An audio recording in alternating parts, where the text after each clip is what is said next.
स्वागत है आपका अपने YouTube channel study with Shiv Pratap Singh में। तो आज कक्षा 7 के गणित में देखेंगे दक्षता अभ्यास 4, जिसका पहला प्रश्न है, इसको हम हल करेंगे। तो लिखा है चांदा की सहायता से 30 अंश का कोण खींचिए। तो सबसे पहले हम कार्य यही कर लेते हैं, क्योंकि रेखागणित के जो हमारे प्रश्न होते हैं, जो रचना करने वाले जो प्रश्न होते हैं, जिस प्रकार से हम क्वेश्चन को थोड़ा सा पढ़ा और थोड़ा सा उसी को कर लेंगे। तो सबसे पहले हमको क्या करना है, चांदा की सहायता से 30 अंश का कोण खींचिए। तो सबसे पहले हम एक रेखाखंड खींचेंगे जिसका नाम देंगे BC।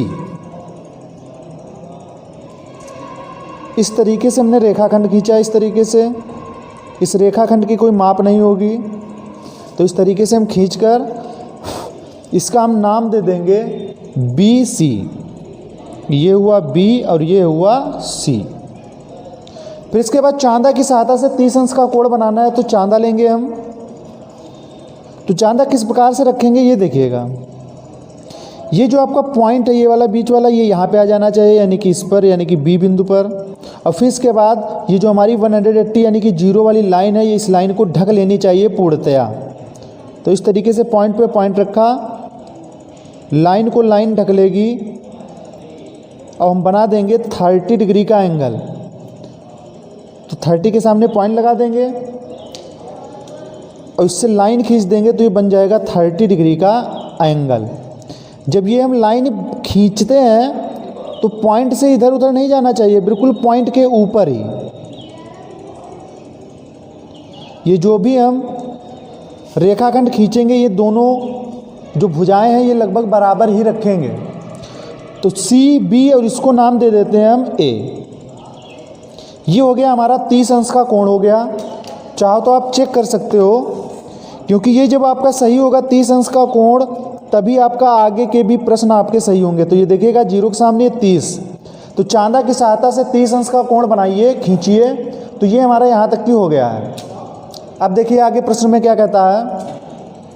अब पटरी और प्रकार की सहायता से इसे समद्विभाजित कीजिए। पटरी और प्रकार की सहायता से इसे समद्विभाजित करना, यानी कि 2 बराबर बराबर भाग करने। तो कैसे करेंगे देखिएगा, थोड़ा सा घुमाएंगे।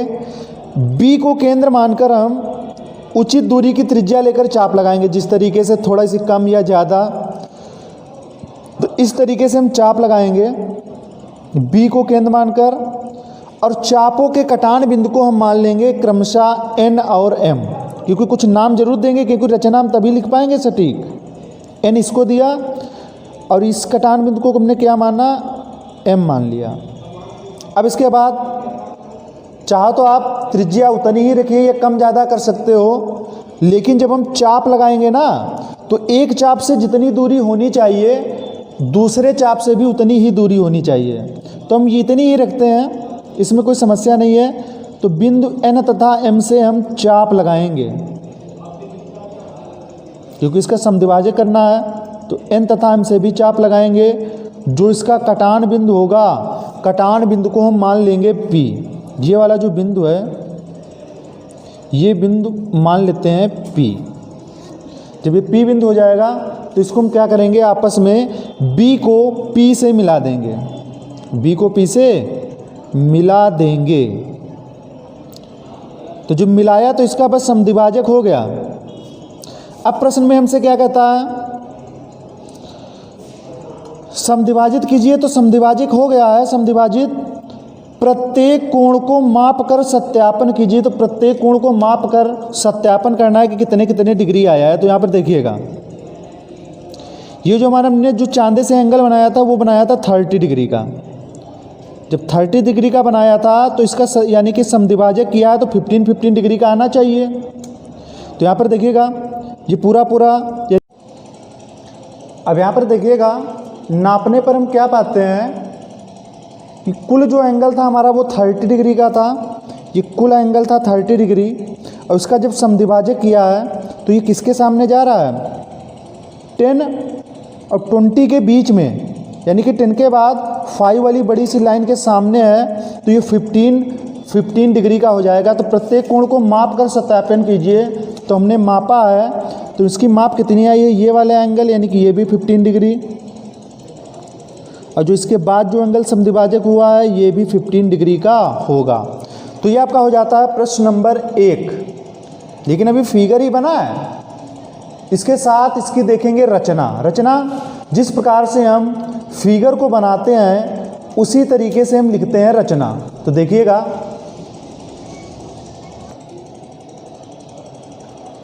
तो ये लिख दी गई है रचना। तो रचना देखिएगा कैसे हमने किया था।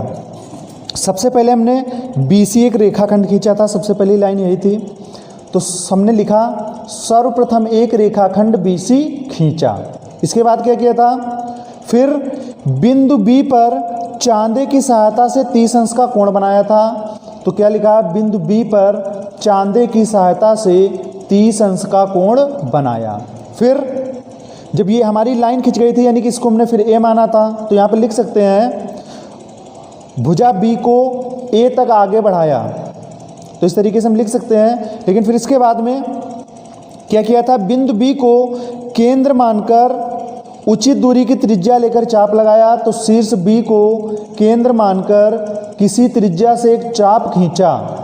फिर जब चाप खींचा था तो चापों के जो कटान बिंदु थे, यानी कि भुजा AB को N बिंदु पर काट रहा था, BC को किस बिंदु पर काट रहा था, M बिंदु पर, यानी कि N और M मान लिया। तो चापों के कटान बिंदु को N तथा M मान लिया। इसके बाद में फिर हमने N और M को केंद्र मानकर चाप लगाए थे। तो लेकिन चाप जो एक बार जो चाप यहाँ पर चाहे तो कम दूरी ज़्यादा कर सकते हैं, लेकिन एक बार जो चाप लगेगा उसी बार से, यानी कि N और M से बराबर दूरी की त्रिज्या लेकर चाप लगाएंगे हम।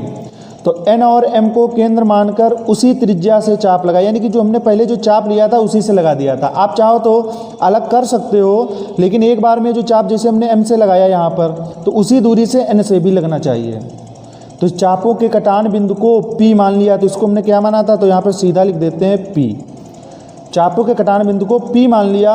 अब B और P को मिलाकर D तक बढ़ाया। B और P को मिलाकर कहाँ तक बढ़ाया, B और P को मिलाकर इस तरीके से D तक बढ़ा दिया। इसका नाम क्या ले लेंगे, D दे देंगे। अब इसके बाद में मापने पर, फिर इसके बाद जब बन गया तो प्रत्येक कोण को माप कर सत्यापन करना था। तो मापा था तो क्या था, मापने पर कोण CBD, यानी कि CBD कौन सा है, CBD, यानी कि ये वाला जो एंगल है, अब बराबर आया था ABD के। ये दोनों कैसे आए थे बराबर, वो भी कितने कितने डिग्री के, 15 डिग्री के। क्यों, क्योंकि जो हमारा कुल एंगल है वो कुल एंगल जो था वो 30 डिग्री का था। उसका जब समद्विभाजक किया तो 15 डिग्री के, यानी कि 15 डिग्री के आ जाएंगे। तो ये आपका हो जाता है प्रश्न नंबर 1 पूरा। अगला प्रश्न देखेंगे दूसरा प्रश्न क्या है। सबसे पहले जैसा प्रश्न में कहेगा हम वैसा ही करते रहेंगे। तो सबसे पहला पॉइंट देखते क्या कहता है, 2 रेखाएं AB और CD खींचिए जो बिंदु O पर प्रतिच्छेद करती हैं, मतलब काटती हैं। 2 रेखाएं AB और CD खींचना है जो बिंदु O पर प्रतिच्छेद करती है। तो देखिएगा किस प्रकार से करेंगे। एक रेखा हमने ये खींची, इसका हम नाम दे देंगे A और B। तो AB हो गया, और CD भी खींचेंगे इस तरीके से।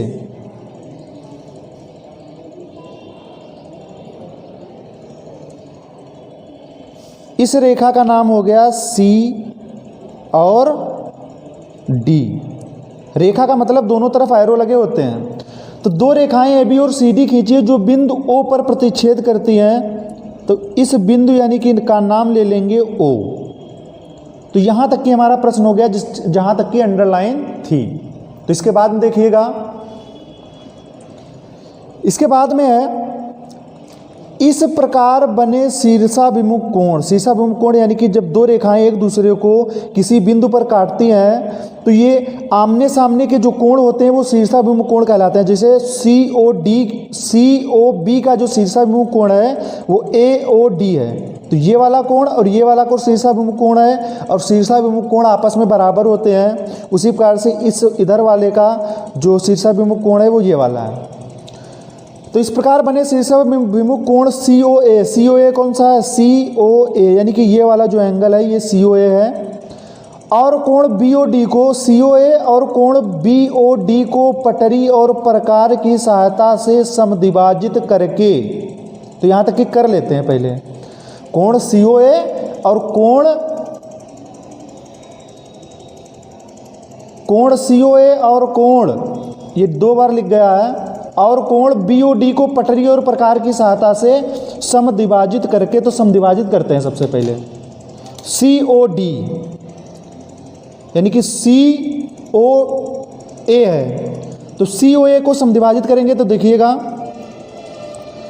तो ये हमारा COA। तो COA को जब समद्विभाजित करेंगे तो बिंदु O को केंद्र मानकर, हम बिंदु O को केंद्र मानकर किसी भी त्रिज्या की दूरी लेकर हम एक चाप लगाएंगे। ये हमने लगाया चाप।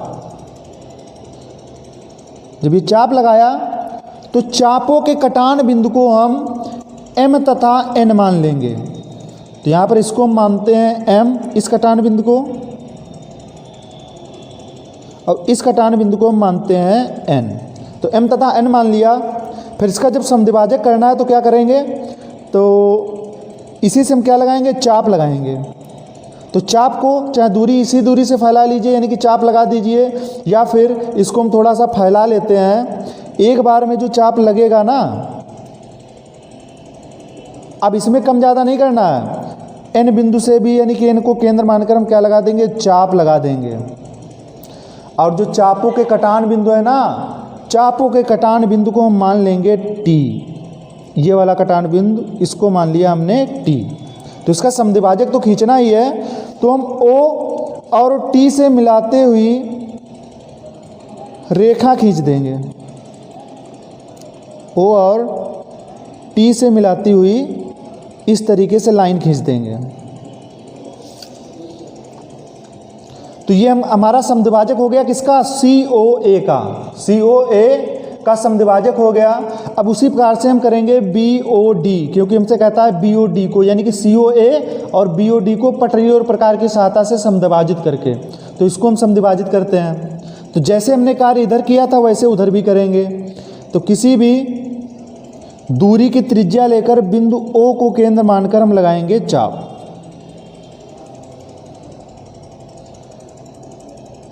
और चापों के कटान बिंदु को हम मान लेंगे X और Y, कुछ भी मान सकते हैं।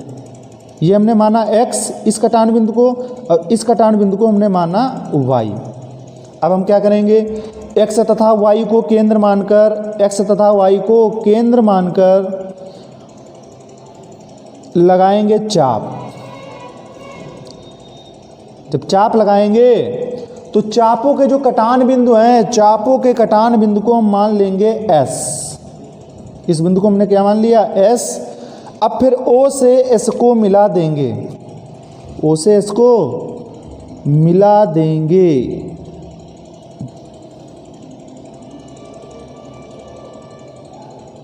इस तरीके से हमने O से S को क्या किया, मिला दिया। जब O से S को मिला दिया, फिर इसके बाद क्या कहता है, यहाँ तक कि समद्विभाजित करके, समद्विभाजित तो हो गया। अब सत्यापित कीजिए कि इनके समद्विभाजक एक ही रेखा में हैं। हमको सत्यापित ये करना है कि ये एक ही रेखा में है कि नहीं है। अच्छा, एक रेखा में कब होंगे, एक ही रेखा में जब होंगे जो हमारा SOT यानी कि ये वाला जो एंगल है, जब वो 180 डिग्री का एंगल बनाएगा तभी वो एक ही रेखा में होंगे। तो लेते हैं चांदा, इसको नापते हैं।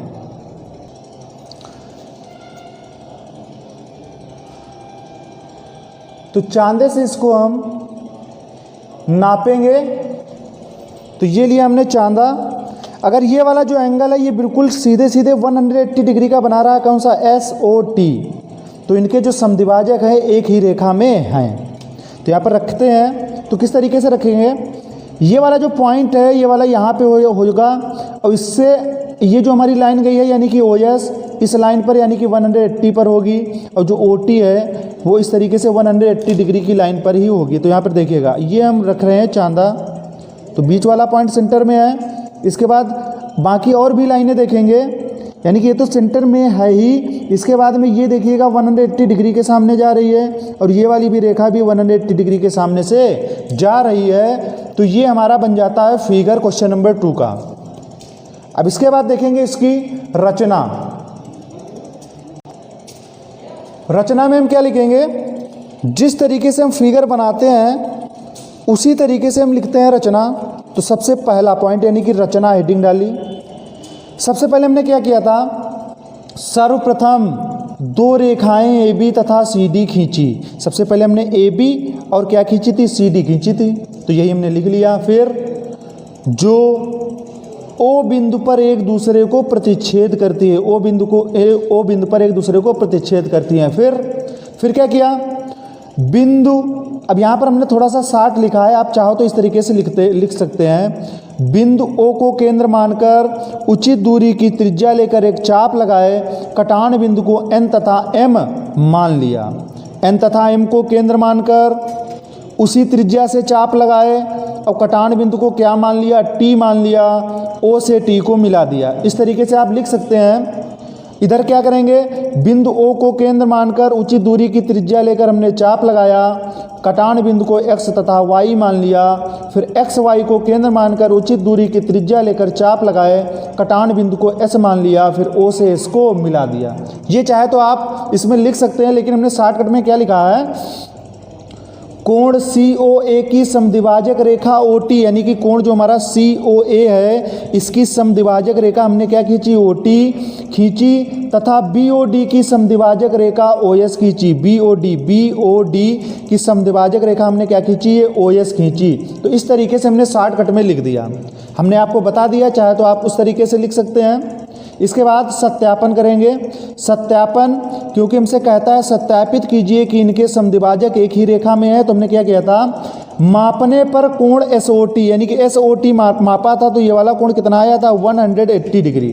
जब 180 डिग्री होगा तभी तो एक ही सीध में होगा, तो लिख देंगे अतः कोणों के समद्विभाजक OT तथा OS। OT ये हमारा OT है, ये OS है, एक ही रेखा में है, एक ही रेखा में है। तो ये क्वेश्चन नंबर 2 आपका हो जाता है सत्यापन। तो इसके बाद देखेंगे अगला प्रश्न। अगला प्रश्न देखेंगे तीसरा। सबसे पहले प्रश्न क्या कहता है ये देखिएगा, एक अधिक कोण PQR तथा एक न्यून कोण ABC खींचिए। तो इसमें हमको कोई नाप नहीं दी गई है, बस ये अधिक कोण होना चाहिए और ABC क्या है, न्यून कोण होना चाहिए। तो देखिएगा कैसे करते हैं। तो सबसे पहले बनाते हैं कोण PQR अधिक कोण, PQR अधिक कोण। तो देखिएगा सबसे पहले हमने ये साइड खींची,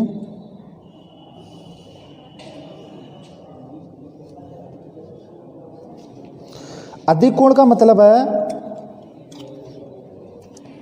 ऐसा कोण जो 90 डिग्री से बड़ा हो, 180 डिग्री से छोटा हो। तो इस तरीके से, यानी कि 90 डिग्री से ये होता है, तो 90 डिग्री से इधर के बीच की कोई भी लाइन इस तरीके से हो सकती है। तो यहाँ पर अधिक कोण खींचते हैं तो हम इस प्रकार से खींच लेते हैं। ये हमारा जो एंगल होगा वो हमारा हो जाएगा अधिक कोण। इसका नाम दे देते हैं, ये हुआ P, Q और R। ये अधिक कोण हो गया PQR। अब इसके बाद हम बनाएंगे न्यून कोण। न्यून कोण क्या बनाएंगे, ABC। तो यहाँ पर देखिएगा इस तरीके से हम ये लाइन बना लेते हैं, इसमें कोई नाप दी नहीं गई है। तो न्यून कोण का मतलब होता है ऐसा कोण जो 0 से बड़ा हो, 90 डिग्री से छोटा हो, यानी कि इस तरीके से अंदर वाली कोई भी लाइन हो सकती है तिरछी, सीधी नहीं होनी चाहिए, सीधी सी कमाई होनी चाहिए। तो इस तरीके से हम ये बना देते हैं न्यून कोण। तो इसका नाम क्या होगा, इसका नाम होगा A, B और C। ये हमारा अधिक कोण है, ये कैसा है, न्यून कोण। तो इसके बाद में आगे देखिएगा प्रश्न में क्या कहता है, हम वही करेंगे। प्रश्न कहता है कि इन दोनों के अंतर के बराबर कोण की रचना कीजिए। इन दोनों के अंतर के बराबर कोण की रचना कीजिए और फिर बनाए गए कोण की माप बताइए। जो बनाया गया कोण है उसकी माप बतानी है। तो यहाँ पर देखिएगा, तो ये अधिक कोण हो गया, ये न्यून कोण हो गया। अब करेंगे क्या, तो यहाँ पर हमको इनके अंतर के बराबर, जैसे मान लीजिए ये कि ये है 120 डिग्री का, ये एंगल कितने का है 120 डिग्री का, और ये मान लीजिए ये है 45 डिग्री का। जब इनका अंतर करेंगे, जितना अंतर होना चाहिए उसके बराबर आपको एक कोण बनाना है, उसकी माप भी बतानी है। तो यहाँ पर इसके अंतर के बराबर हम कोण बनाने के लिए सबसे पहले हम एक खींचेंगे रेखाखंड एक्स वाई, कुछ भी मान सकते हैं। तो यहाँ पर देखते रहिएगा, ये हमने खींचा एक्स वाई, तो इसका हम नाम दे देंगे, ये हमने लिखा एक्स,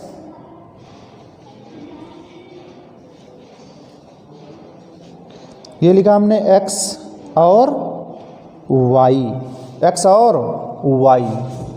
अब इसके बाद में, अब यहाँ पे देखिएगा बहुत ध्यान से, अब हम करेंगे क्या, अब क्रमशः बिंदु Q और B और X से हम लगाएंगे चाप।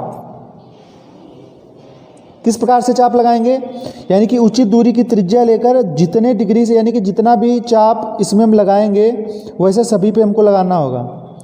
तो इस तरीके से हमने लगाया चाप, इसके अंतर के बराबर कोण खींचने के लिए बिंदु B से भी हम चाप लगाएंगे। अब यही कार्य हम करेंगे, बिंदु X से हम एक चाप लगा देंगे इस तरीके से, क्योंकि यहाँ पर हमको एंगल तो दूसरी वाली लाइन तो दी नहीं गई है, तो इसी तरीके से हम चाप लगा देंगे। अब देखिएगा, चाप लगाने के बाद हम क्या करेंगे, चाप लगाने के बाद हमने बिंदु Q से इसी त्रिज्या का चाप लगाया है, बिंदु B से भी सेम त्रिज्या, बिंदु X से भी, X को भी केंद्र मानकर इस तरीके से चाप लगाएंगे, थोड़ा बड़ा सा। क्यों, क्योंकि यहाँ पर हमको कोई लाइन तो दी नहीं गई है जो उसको काटेंगे, तो बड़ा सा इसे चाप लगा लेंगे। अब इसके बाद में हम क्या करेंगे, इनके कटान बिंदुओं को मान लेते हैं S, ये कटान बिंदु, ये कटान बिंदु को मान लेते हैं T, फिर इसके बाद इसको हम मान लेंगे E, और इस कटान बिंदु को क्या मान लेंगे, F मान लेंगे। इसमें एक ही कटान बिंदु है तो इसको हम मान लेते हैं G, एक ही कटान बिंदु है, इसका हम नाम क्या दे देंगे, G नाम दे देंगे। अब इसके बाद में तो अंतर के बराबर कोण की रचना करनी है, तो अभी बना तो है नहीं, तो हम क्या करेंगे, यहाँ पर देखिएगा, बिंदु G को केंद्र मानकर चाप लगाएंगे इस तरीके से, लेकिन दूरी लेंगे S और T की। ये है हमारा T, इस बिंदु पे रखा, प्रकार की नोक यानी कि हम फैलाएंगे इसको कहाँ तक, बिंदु S तक। कम ज़्यादा नहीं होना चाहिए, कम ज़्यादा हुआ तो फिर थोड़ा सा डिफरेंस हुआ तो फिर आंसर नहीं आ पाएगा। तो यहाँ पर देख भी लेंगे काट कर, तो ST से हो के जा रहा है कि नहीं, थोड़ा सा ऊपर है, तो इस तरीके से हम ले लेंगे इसकी हम दूरी, ठीक, ST की। जब ST की दूरी ले लेंगे तो बिंदु G को केंद्र मानकर, बिंदु G को केंद्र मानकर हम लगाएंगे एक चाप, और चाप के जो कटान बिंदु है, चाप को कटान बिंदु को हम मान लेंगे यहाँ पर H, चाप के कटान बिंदु को क्या मान लेंगे, H। अब की बार हम H को केंद्र मानकर चाप लगाएंगे, इस वाले इसको मानकर हम चाप लगाएंगे H को केंद्र मानकर, लेकिन कैसे चाप लगाएंगे, तो EF की दूरी लेकर। तो ये हमने रखा F पर, और इसको हम थोड़ा सा कम कर लेंगे, कहाँ तक की, E तक की। देखिएगा ये हमारा फिर से थोड़ा सा ऊपर जा रहा है, तो बिल्कुल उतना ही लेंगे। तो ये हमारी जो दूरी हो जाएगी वो हमारी हो जाएगी EF वाली। तो अब हम बिंदु H को केंद्र मानकर चाप लगाएंगे, ये हमारा लगा ये चाप।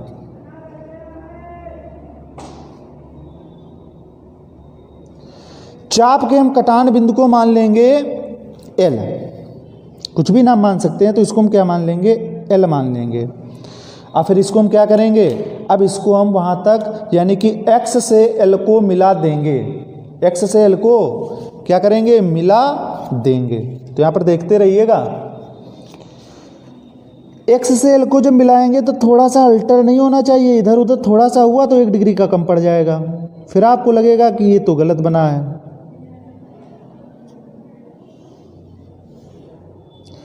XL से जाते हुए इसको हम मान लेंगे Z, इसको हम क्या मान लेंगे, Z। तो यही जो हमारा एंगल है, इन दोनों के कोणों के अंतर के बराबर ही हमारा एंगल बनाया जा चुका है। अब इसको हम देखेंगे नाप करके, इसको सत्यापन करेंगे, देखिएगा अंतर के बराबर है कि नहीं है। तो यहाँ पर हम इसको हम चेक करते हैं। तो देखिएगा, ये हमने क्या बनाया था, अधिक कोण, ये हमारा था अधिक कोण। ये कैसा कोण था, न्यून कोण। डिफिनीशन तो आती होगी, अधिक कोण यानी कि 90 डिग्री से बड़ा, 180 डिग्री से छोटा। तो इस कोण को जब हम मापेंगे, मापने पे जो आया है हमारा, तो यहाँ पर देखिएगा 110, 11, 12, 13, यानी कि ये जो एंगल आया है 113 डिग्री। ठीक, इसको हम सत्यापन कर रहे हैं, ये आपको लिखना नहीं है, समझाने के लिए लिख रहे हैं। ये जो हमारा न्यून कोण जो होता है 0 से बड़ा होता है, 90 डिग्री से छोटा होता है। तो ये जो हमारा एंगल है, तो ये जो जा रहा है 40 के नीचे का है, यानी कि 39 है।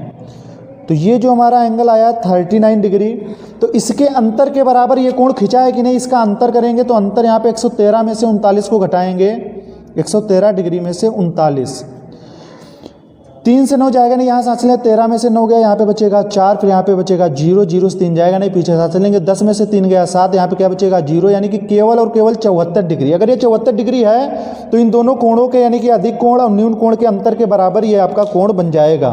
अगर ये हमारा इसी के यानी कि 74 डिग्री है तभी हमारा सही होगा। तो देखिएगा, ये हमने रखा इस पर चांदा, चांदा रखने के बाद बिल्कुल देखिएगा सीधे ऊपर, ये 0 के सामने है, और ये देखिएगा ये गया हमारा 70 के बाद 71, 72, 73, 74। तो ये 74 डिग्री आ गया है, ये हमारा जो एंगल आ गया है वो 74 डिग्री आ गया है। तो यही हमारा इसी के अंतर के बराबर क्या हो जाएगा, कोण हो जाएगा। तो 74 डिग्री आया है। तो ये वाला जो पूरा एंगल है, तो हमने ये जो हम केवल समझाने के लिए लिखा है, तो ये आपको नहीं करना है। तो जिस तरीके से फिगर हमारा केवल बिना पेन से लिखा हुआ है वही हमारा फिगर रहेगा सही से। अब इसके बाद हम इसकी लिखेंगे रचना, जिस प्रकार से हमने प्रश्न को किया है। तो सबसे पहले हमने क्या किया है ये देखिएगा, रचना में लिखेंगे सर्वप्रथम एक अधिक कोण PQR तथा एक न्यून कोण ABC किसी भी माप का खींचा। तो हमने सबसे पहले PQR और ABC तो खींचा था, तो वही लिख लिया।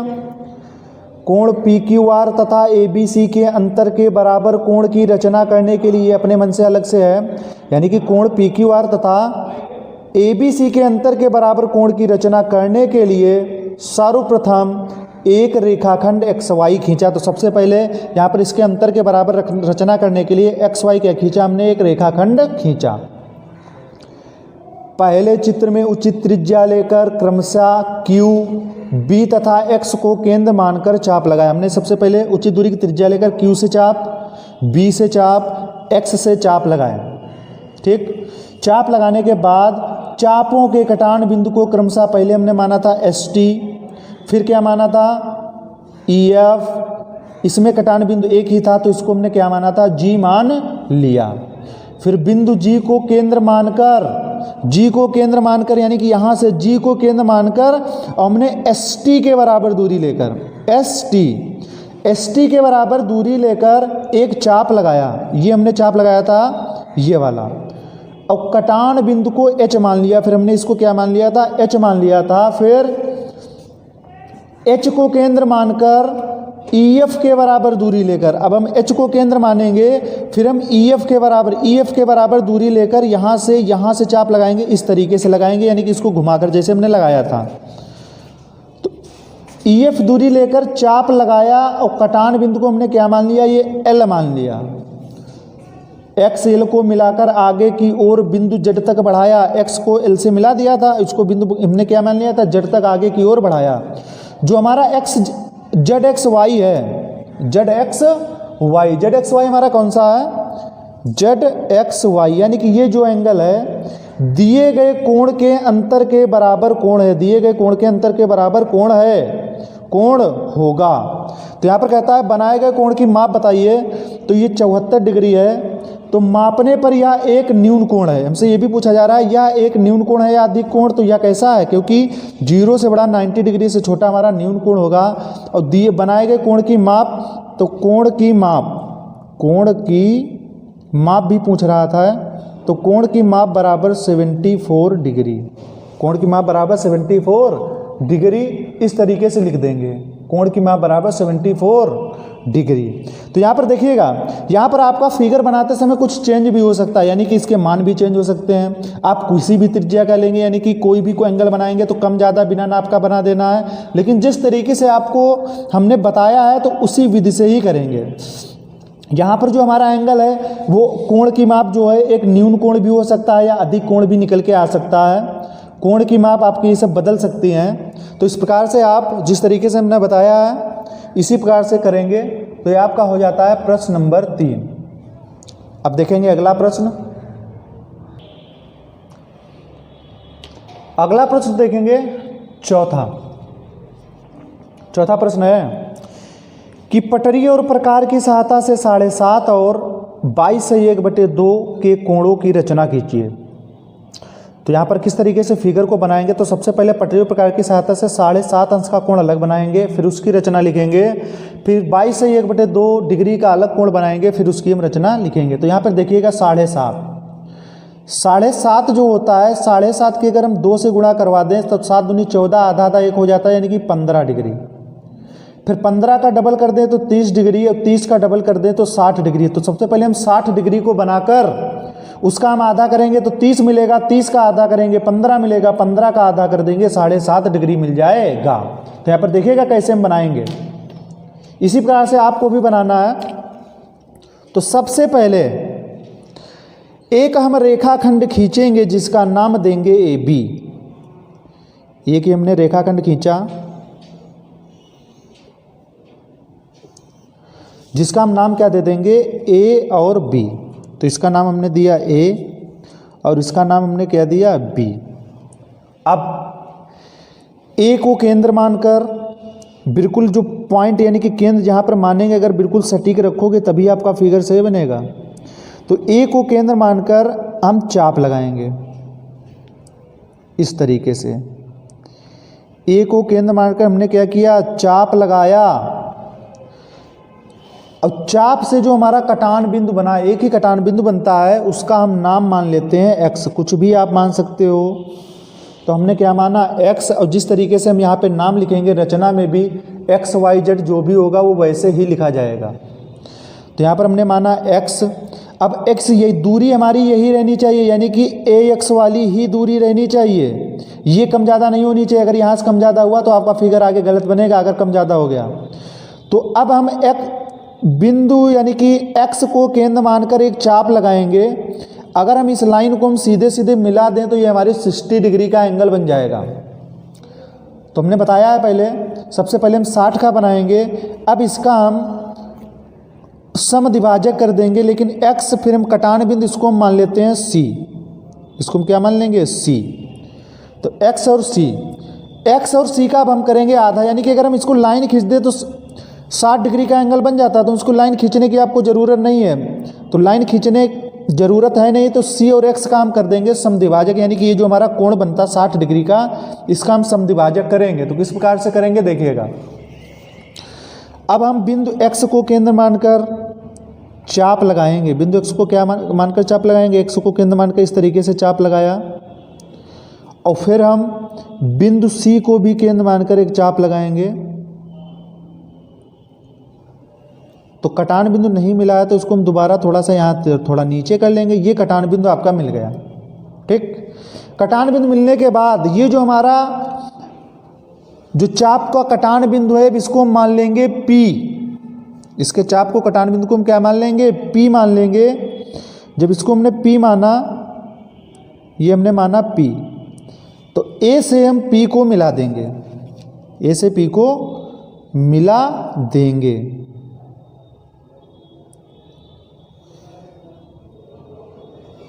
ये हमने A से P को मिला दिया। इसके पहले हम अभी बनाएंगे आगे, क्योंकि अगर यहाँ यहीं तक आपका गलत हो जाता है तो आगे तो गलत होगा ही। तो ये 60 डिग्री का एंगल था, तो ये 30 है कि नहीं है, तभी हम आगे बढ़ेंगे। ये हमारा था 60 डिग्री, यानी कि इसके सामने, यानी कि इसके ऊपर देखिएगा, ये वाले जो चाप लगाई, ये कटान बिंदु 60 के सामने जा रहा है। इसका हमने समद्विभाजक किया, ये किसके सामने जा रहा है? 30 के सामने जा रहा है, यानी कि यहाँ तक सही है। तो अब आगे कार्य करेंगे।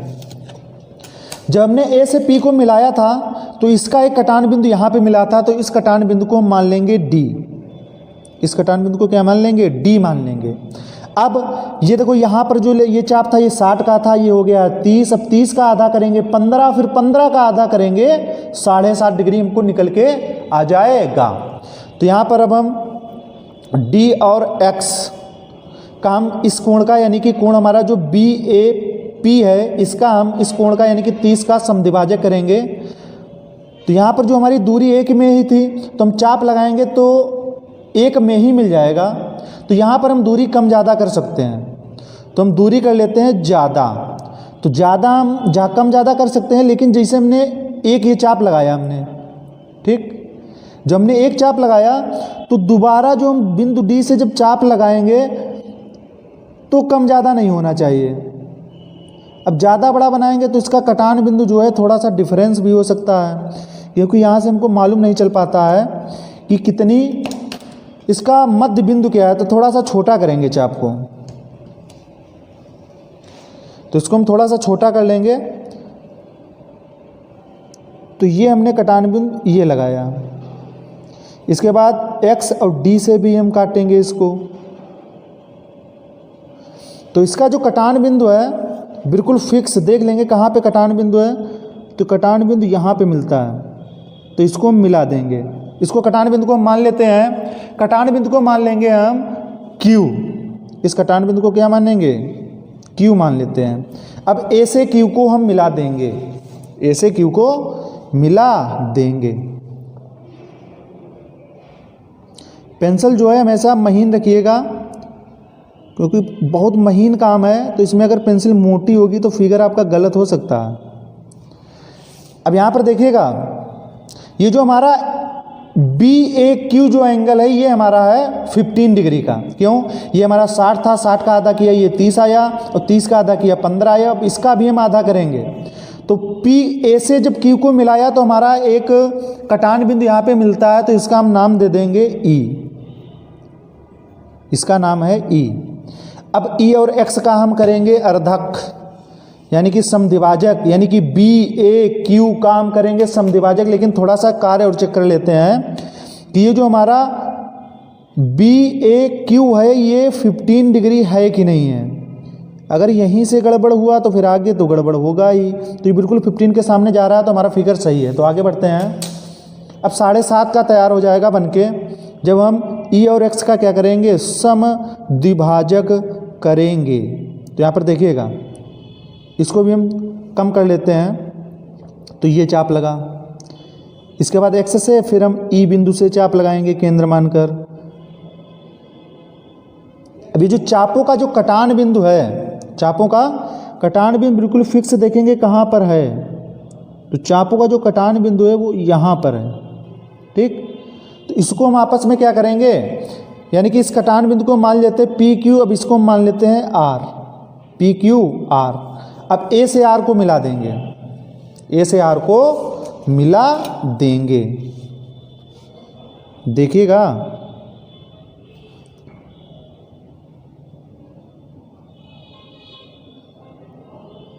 A से R को मिला देंगे। तो इसको हम पेन से मिलाते हैं तो ज़्यादा गड़बड़ नहीं होगा।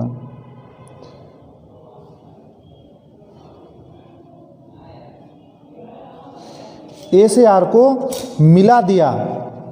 मिलाने के बाद हमको 7.5 डिग्री की रचना करनी थी। तो यहाँ पर देखिएगा 15 का आधा होता है 7.5, तो 7 और 8 के बीच में अगर ये लाइन मिलती है तो ये हमारा फिगर जो है वो सही बना है। अगर उससे कम ज़्यादा है तो यही कार्य आपको दोबारा करना पड़ेगा। तो थोड़ा बहुत जैसे हम यहाँ पे रखा तो उसके बाद हम थोड़ा बहुत हिला के उधर 7.5 पे ले जाएंगे जरूर। अगर बिल्कुल आ ही नहीं रहा है तो हमारा फिगर गलत है। तो यहाँ पर देखिएगा, सबसे पहले ये हमारा था 15 का आधा है 7.5, यानी कि कहने का मतलब है ये 5, 6, 7, यानी कि इन दोनों के बीच में, ये 7 है, ये 8 की लाइन है, तो इन दोनों के बीच में आना चाहिए। तो थोड़ा सा ऊपर नीचे करेंगे तो ये बीच में पहुंच जाएगा। यहाँ पर ये देखिएगा, ये पहुंच गया है बीच में। बाकी इधर उधर कुछ गड़बड़ नहीं हुआ है कि हमने इधर उधर कर दिया है। बिंदु ए पर हमारा रखा है, ये बाकी 30 के सामने है, ये 60 के सामने है। तो ये वाला जो एंगल है ये हमारा 7 और 8, ये जो हमारा डिग्री है 7 और 8 के बीच में, यानी कि 7.5 वहीं तो होता है। तो 7 और 8 के बीच में है ये 7.5। तो यहाँ पर कोणों की रचना करनी थी, तो यहाँ पर हम इस चाप के अंदर, यानी कि ये वाला जो हमारा एंगल बना, ये 7 राइट 1/2 डिग्री लिख देंगे। 7 राइट 1/2 डिग्री। तो ये हमारा हो जाता है क्वेश्चन नंबर 4 का 7.5, यानी कि एक पार्ट और भी करना है। तो इसका हमने एंगल बना लिया 7.5 डिग्री का। अब इसके बाद इसकी हम देखेंगे रचना। रचना जिस प्रकार से हम फिगर बनाते हैं उसी तरीके से रचना लिखते हैं। तो देखिएगा, सबसे पहले क्या किया था, सर्वप्रथम एक रेखाखंड ए बी खींचा। ए बी हमने सबसे पहले रेखाखंड खींचा था। फिर ए को केंद्र मानकर उचित दूरी की त्रिज्या लेकर एक चाप लगाया था। ए को केंद्र मानकर उचित दूरी की त्रिज्या लेकर ये चाप लगा था। कटान बिंदु को x मान लिया। कटान बिंदु को क्या माना था, x। अब वही त्रिज्या लेकर, यानी कि ये जो हमारी ax वाली त्रिज्या है, वही त्रिज्या लेकर हम एक चाप लगाएंगे। त्रिज्या लेकर बिंदु x को केंद्र मानकर एक चाप लगाया। बिंदु x को एक केंद्र मानकर चाप लगाया। कटान बिंदु को क्या मान लिया, c मान लिया। कटान बिंदु को c मान लिया। फिर c तथा x का हमने किया था अर्धक, ये वाला c तथा x का अर्धक, यानी कि ये जो हमारा एंगल है ये हमारा 60 पे होगा। ये अगर लाइन खींच दी जाए तो ये 60 की ही होगी। और 60 का जब अर्धक करेंगे तो ये हमारी जो लाइन होगी वो 30 के सामने होनी चाहिए जब हम चांदे से नापेंगे। तो c तथा x को केंद्र मानकर चाप लगाया। c और x को केंद्र मानकर चाप लगाया था। चाप लगाने के बाद कटान बिंदु को P मान लिया। फिर इसके कटान बिंदु को हमने क्या माना था, P माना था। A से P को मिलाकर आगे बढ़ाया। A से P को मिलाकर आगे बढ़ाया और A P को मिलाने पर बने कटान बिंदु को D मान लिया। A P को जब हमने मिलाया था बने कटान बिंदु को, इसको हमने क्या माना था, ये D मान लिया था। अब D और X को केंद्र मानकर, फिर D तथा X को केंद्र मानकर चाप लगाया था। D तथा X को केंद्र मानकर क्या लगाया था, चाप लगाया था। और चाप का कटान बिंदु क्या मान लिया था, कटान बिंदु को Q मान लिया था। Q माना। फिर A से Q को मिला दिया था, तो A से Q को मिला दिया। फिर इसके बाद जब A से Q को मिला दिया था तो इससे भी हमारा कटान बिंदु यहाँ पर बनता है, ये जो चाप लगाया था। तो इसको हम कटान बिंदु को A से Q को मिलाया और Q से A को मिलाने पर बने कटान बिंदु को E मान लिया था। ये वाला क्या मान लिया था, E। तो ये जो हमारी लाइन होनी चाहिए ये हमारी होनी चाहिए, ये 30 है तो ये 15 डिग्री की लाइन होनी चाहिए इसके सामने। और ये जो हमारी लाइन होगी जब अंदर बनाएंगे तो ये 7 सही 1/2 डिग्री की लाइन के सामने, यानी कि 7 और 8 के बीच, E मान लिया। फिर E तथा X को केंद्र मानकर चाप लगाए थे। E तथा X को केंद्र मानकर ये वाले चाप लगाए थे। कटान बिंदु को, चापों के कटान बिंदु को क्या मान लिया था, R मान लिया था। चापों के कटान बिंदु को R मान लिया और A से R को मिला दिया। A से R को मिला दिया। यही कोण जो हमारा RAB है, यानी कि RAB, यानी कि ये RAB जो कोण है ये 7.5 का कोण है, यानी कि नापने पर कितना आया था, 7.5 का कोण है। तो ये होता है आपका क्वेश्चन नंबर 4 का, यानी कि अभी एक ही पार्ट हुआ है। अब 22.5 के कोण की रचना करेंगे। 22.5 के कोण की रचना आप कैसे करेंगे ये देखिएगा।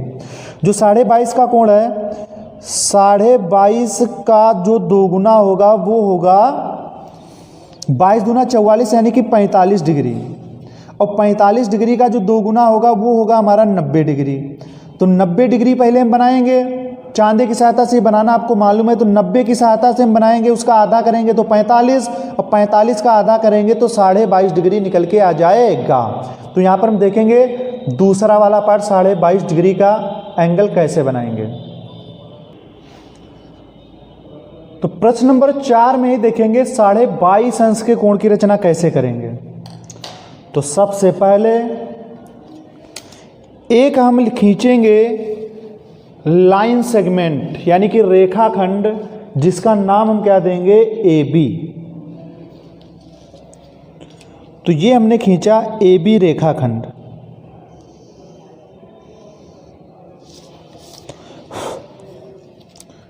इसका नाम हम दे देंगे ए और बी। तो सबसे पहले हम रचना करने वाले हैं 90 डिग्री के कोण की। तो 90 डिग्री के कोण की हम रचना कैसे करेंगे? बिंदु ए को केंद्र मानकर हम उचित दूरी की त्रिज्या लेकर एक चाप लगाएंगे।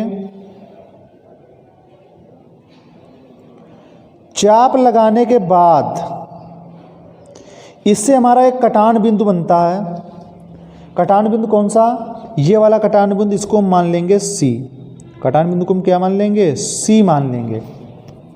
अब इसके बाद में अब हम सी को केंद्र मानकर, यानी कि हमारी दूरी यही रहनी चाहिए जो ए से लेकर सी तक की त्रिज्या का चाप लगाया था, दूरी वही रहनी चाहिए। अगर कम ज़्यादा हुई तो गलत होगा फिगर।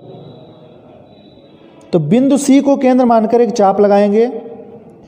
इससे भी हमारा एक कटान बिंदु बनता है। इस कटान बिंदु को हम मान लेंगे डी। इस कटान बिंदु को क्या मान लेंगे? डी। ये हमारा 60 डिग्री का एंगल है। फिर डी को केंद्र मानकर एक चाप लगाएंगे और इस कटान बिंदु को मान लेंगे हम ई। तो इसको हम मान लेंगे ई। ये हमारा हो जाएगा 120, यानी कि ये 60 डिग्री का एंगल, ये 120 का डिग्री का एंगल, यानी कि ये इसके बीच की ये जो दूरी है ये 60 डिग्री। तो 60 का अगर हम इसका आधा कर दें तो ये हमारा बनता है 30 डिग्री। तो यानी कि 60 ये हो जाएगा, 30 ये आधा हो जाएगा, यानी कि 90 डिग्री का एंगल बन जाएगा। कब? जब बिंदु डी को केंद्र मानकर हम दूरी वही रखेंगे। यहाँ पे कम ज़्यादा कर सकते हो, लेकिन यहाँ पर हम वही रखेंगे। तो बिंदु डी को केंद्र मानकर फिर हम चाप लगाएंगे एक, और उसी प्रकार से बिंदु ई को भी केंद्र मानकर एक चाप लगाएंगे, क्योंकि ये 60 डिग्री का अर्धक हम कर रहे हैं, यानी कि ये जो होगा बीच वाली लाइन होगी वो 30 डिग्री की होगी। तो इनके चापों के कटान बिंदु को हम मान लेते हैं, क्रम से ही मान लेते हैं, नाम कुछ भी मान सकते हैं। तो एफ मान लेते हैं, सब क्रम से चलेंगे, A B C D E F. तो यहाँ पर आपको कुछ याद नहीं करना होगा। अब इन दोनों को हम आपस में मिला देंगे, यानी कि ए से एफ को मिला देंगे। मिलाने पे जो कटान बिंदु होता है बिल्कुल सटीक मिलना चाहिए, नहीं यहीं से गड़बड़ हो जाएगा। ये कटान बिंदु मिलाया। अब इसके बाद ये जो हमारा एंगल बनके तैयार हुआ 90 डिग्री, तो इसको हम चेक कर लेंगे ये 90 डिग्री है कि नहीं है। मालूम हुआ 90 डिग्री एंगल नहीं है तो आगे तो और गड़बड़ होगा। जब यहीं से गड़बड़ हो गया तो यहाँ पर देखिएगा 90 डिग्री के सामने पॉइंट पे पॉइंट, लाइन पर लाइन, और जो हमारा एंगल जा रहा है वो 90 डिग्री के सामने जा रहा है। तो ये 90 डिग्री का एंगल बन गया। तो 90 डिग्री जब हमने एफ लाइन खींची तो इसका एक कटान बिंदु मिला था। इस कटान बिंदु को हम मान लेते हैं, एफ के बाद आता है जी, तो इस कटान बिंदु को मान लेंगे हम जी, इस वाले कटान बिंदु को। ठीक, इस वाले कटान बिंदु को जी मानने के बाद जैसे ही हमने यहाँ तक 60 हुआ, ये भी इतना 60 होता है, इसका आधा कर दिया तो ये 30 के बीच में गया। तो 60 और 30 कितना हो गया? 90 हो गया। अब 90 का करेंगे हम समद्विभाजक, यानी कि 90 वाले कोण का। तो यहाँ पर अब कहाँ से समद्विभाजक करेंगे? अगर हम दूरी यही रखेंगे तो सी से जब चाप लगाएंगे और फिर जी से चाप लगाएंगे तो मिल जाएगा। चलो ये मिला देते हैं। तो दूरी वही रखेंगे, ये कम ज़्यादा भी कर सकते हैं, लेकिन जो एक बार में चाप लगना चाहिए, जैसे हमने कम ज़्यादा की तो बिंदु सी से जब एक चाप लगाया तो जी से भी हम उतनी दूरी से, यानी कि वही हमारी त्रिज्या होनी चाहिए, ऐसे चाप लगाएंगे हम। इससे भी एक हमारा कटान बिंदु बनता है। तो हम क्रम से चल रहे हैं ना, A B C D E F G तक हुआ, तो जी के बाद क्या आता है? कटान बिंदु को हम मान लेंगे एच। इस कटान बिंदु को क्या मान लिया? एच। अब ए से हम एच को मिला देंगे, ए से एच को मिला देंगे। जब ए से एच को हम मिलाएंगे तो ये जो हमारा एंगल बनके तैयार होगा वो बनके तैयार होगा 45 डिग्री का। क्यों? क्योंकि हमने 90 का आधा किया था, ये थोड़ा सा उधर जा रहा है, थोड़ा सा। तो इसको थोड़ा सा ब्लू पेन से डार्क कर देते हैं, थोड़ा सा, क्योंकि थोड़ा सा अलग है। अगर यहीं से थोड़ा 1-1 डिग्री कम हुआ तो लास्ट तक की बहुत ज़्यादा गड़बड़ हो जाएगा। तो इसीलिए बिल्कुल हम इसको फिक्स ही रखेंगे। तो जो ब्लू वाली लाइन हमको देखना है, ब्लू वाली लाइन हमें देखना है। तो ये देखिएगा। इसके बाद में पहले वाली लाइन हम मिटा देते हैं, तो जो ब्लू वाली है वही हमारी सही लाइन है। इसके बाद में हम क्या करेंगे, ये जो कटान बिंदु हमने क्या माना था, एच माना था। अब इसके बाद ये हमारा 90 डिग्री का था, ये 45 है कि नहीं है, सबसे पहले हम ये चेक करेंगे। तो जब रखते हैं तो 90 और ये हमारा 45 के सामने जाता है, 45 के सामने, यानी कि 45 की लाइन के सामने ये थी, तो इसके पहले वाली भी लाइन सही ही जा रही थी, ज़्यादा गड़बड़ नहीं थी। तो ये हमारा जो थोड़ा सा हटाएंगे तो 45 मिलेगा, तो ये हमारी 45 के सामने लाइन हो जाती है। 45 के बाद अब जब हमने ए से एच को मिलाया था तो इसका भी कटान बिंदु यहाँ पे हुआ था, तो इसको हम मान लेंगे एच के बाद आता है आई, तो इस कटान बिंदु को हम मान लेंगे आई। तो ये 90 के सामने लाइन होनी चाहिए, ये हमारी 45 के सामने लाइन होनी चाहिए, लेकिन अगली जो 45 का आधा 22.5 डिग्री का एंगल बन जाएगा जब हम आई तथा सी को केंद्र मानकर चाप लगाएंगे। आई तथा सी को केंद्र मानकर चाप लगाएंगे तो इनका जो कटान बिंदु होगा यहाँ पर रखेंगे बिल्कुल बीच में। अब इसको हम आपस में क्या करेंगे, मिला देंगे। ए से इस चाप को कटान बिंदु मान लेते हैं, इसको मान लेते हैं एच के बाद आता है एच आई, आई हो गया, आई के बाद इसको मान लेते हैं जे। तो इनके चापों के जो कटान बिंदु हैं इसको हम मिला देते हैं। तो बिल्कुल चापों के कटान बिंदु देख लीजिएगा, फिक्स कहाँ पे, वहीं से जाना होगा आपको। ए से एच बिंदु को यानी कि ए से एच को मिलाते हुए इस तरीके से लाइन खींच देंगे, तो ये जो हमारा एंगल बनेगा जाकर ना, तो ये हमारा 22.5 डिग्री का ही एंगल बनेगा।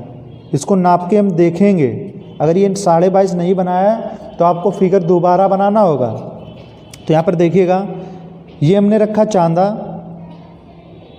बिंदु ए पर, ये वाली लाइन ऊपर नीचे है तो इसको बिल्कुल बराबर कर लेंगे हम। पॉइंट खसका है तो इसको भी बराबर कर लेंगे, तो ये इधर फिक्स हो गया, बिल्कुल ये इधर क्या हो गया, फिक्स हो गया। अब इसके बाद यहाँ पर देखिएगा,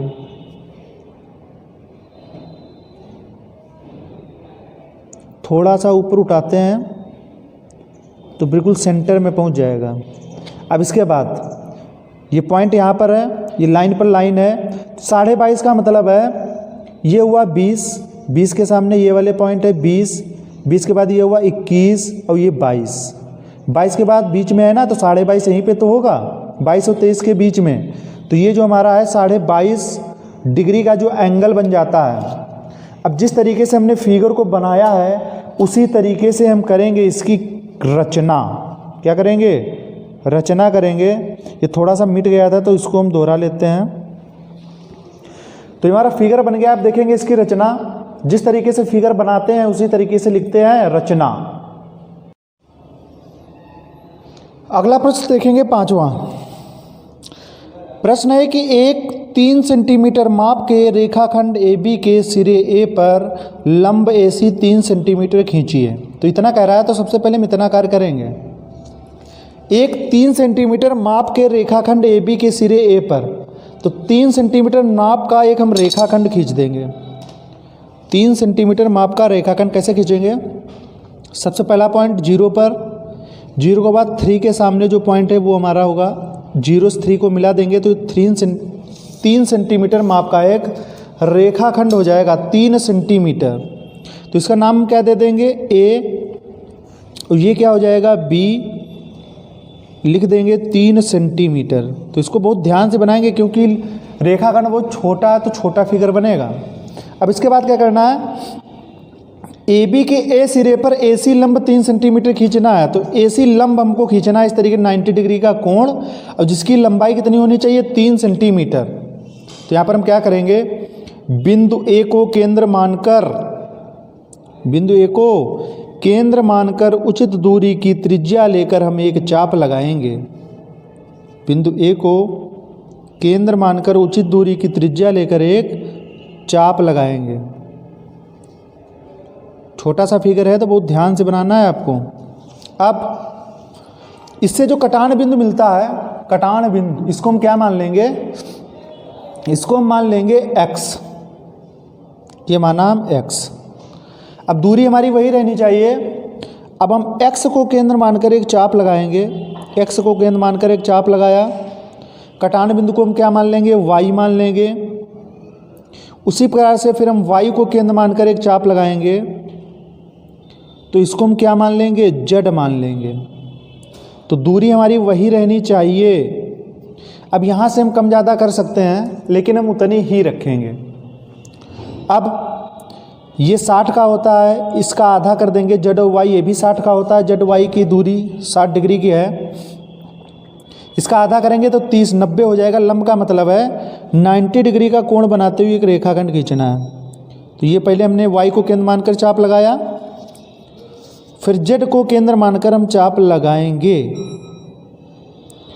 और जो चापों के कटान बिंदु है इनसे होते हुए एक रेखा खींच देंगे, यानी कि एक किरण टाइप में आपकी जाएगी। इसका नाम हम दे देंगे P। अब इसके बाद ये लंब तो गया है 90 डिग्री, इसको हम नाप लेते हैं, चेक कर लेते हैं 90 डिग्री है कि नहीं है। अगर ये नहीं है तो फिर आगे गड़बड़ होगा। तो ये 90 डिग्री है, लेकिन इसकी जो दूरी होनी चाहिए वो 3 सेंटीमीटर होनी चाहिए। तो अब हम क्या करेंगे, पटरी में नापेंगे 3 सेंटीमीटर की दूरी, या फिर हम A से B वाली दूरी हम फैला लेंगे। देखिएगा ये प्रकार की नोक रखी, इसको हम फैलाएंगे कहाँ तक की, A तक की, क्योंकि ये दूरी जो है वो 3 सेंटीमीटर है ना। चाहे पटरी से नाप लेंगे इस तरीके से, ये 3 सेंटीमीटर, इसके सामने ये 3 सेंटीमीटर की दूरी हो गई। तो बिंदु A को केंद्र मानकर चाप लगाएंगे, जिसकी दूरी कितनी होगी, चाप के साथ में 3 सेंटीमीटर होगी। तो हमारी कुछ वहीं पे मिल रही है। तो यहाँ पर जो हम चाप लगाया था, तो चाहते तो ऊपर भी चाप लगा सकते थे, तो वहाँ पर बिल्कुल एक में मिल जाएगा। तो इसको हम चाप को थोड़ा सा ऊपर कर लेते हैं। मान लीजिए कि ये वाला पहले चाप नहीं था, ये वाला चाप था, ठीक, कार्य वही होगा। तो यहाँ पर से ये जो चाप है वो हटा देते हैं, क्योंकि वो एक ही में मिल जा रहा था 3 सेंटीमीटर। तो थोड़ा बहुत आगे पीछे कर लेंगे, बाकी जैसे हमने पहले चाप लगाया था बिल्कुल वैसे ही है। अभी हमारी 3 सेंटीमीटर की दूरी थी, तो A को केंद्र मानकर हम 3 सेंटीमीटर का चाप लगाएंगे यहाँ पर। अब इस कटान बिंदु को मान लेंगे हम C।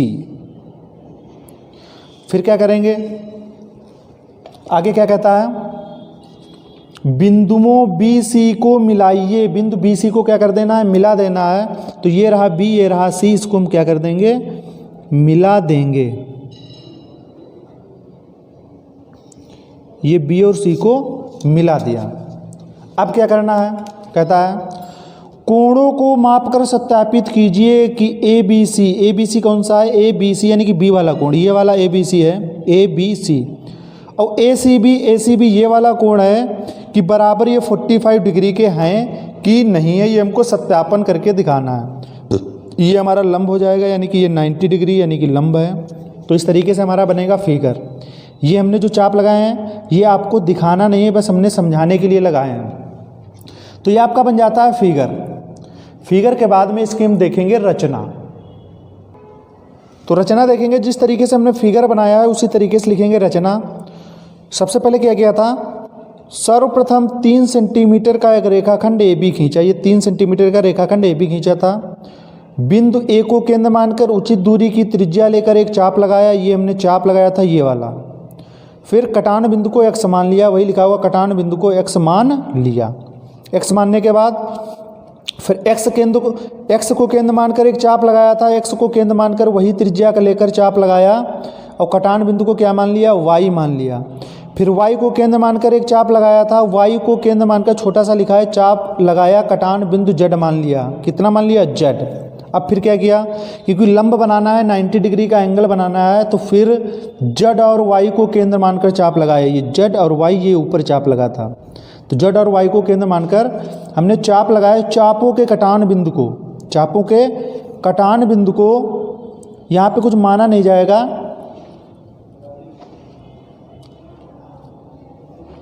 चापों के कटान बिंदु को सी मान लिया, सी तो बाद में माना गया था, तो चापों के कटान बिंदु को तो यहाँ पे थोड़ा सा सही करते हैं।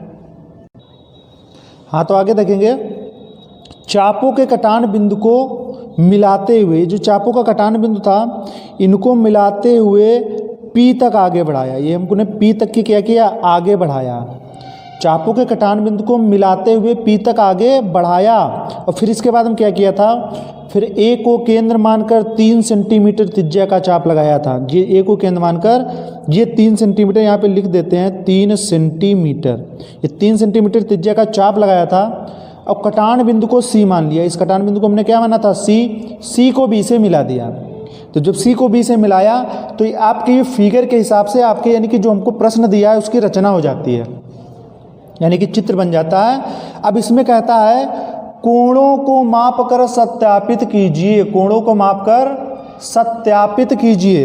ये जो हमारा कोण दिया गया है, कोणों को माप कर, इन वाले कोणों को माप कर सत्यापित कीजिए। कोण ए बी सी बराबर ए सी बी बराबर 45 डिग्री होना चाहिए। तो यहाँ पर सत्यापन कैसे करेंगे, यहाँ पर ये देखिएगा सत्यापन कैसे करेंगे, देखेंगे।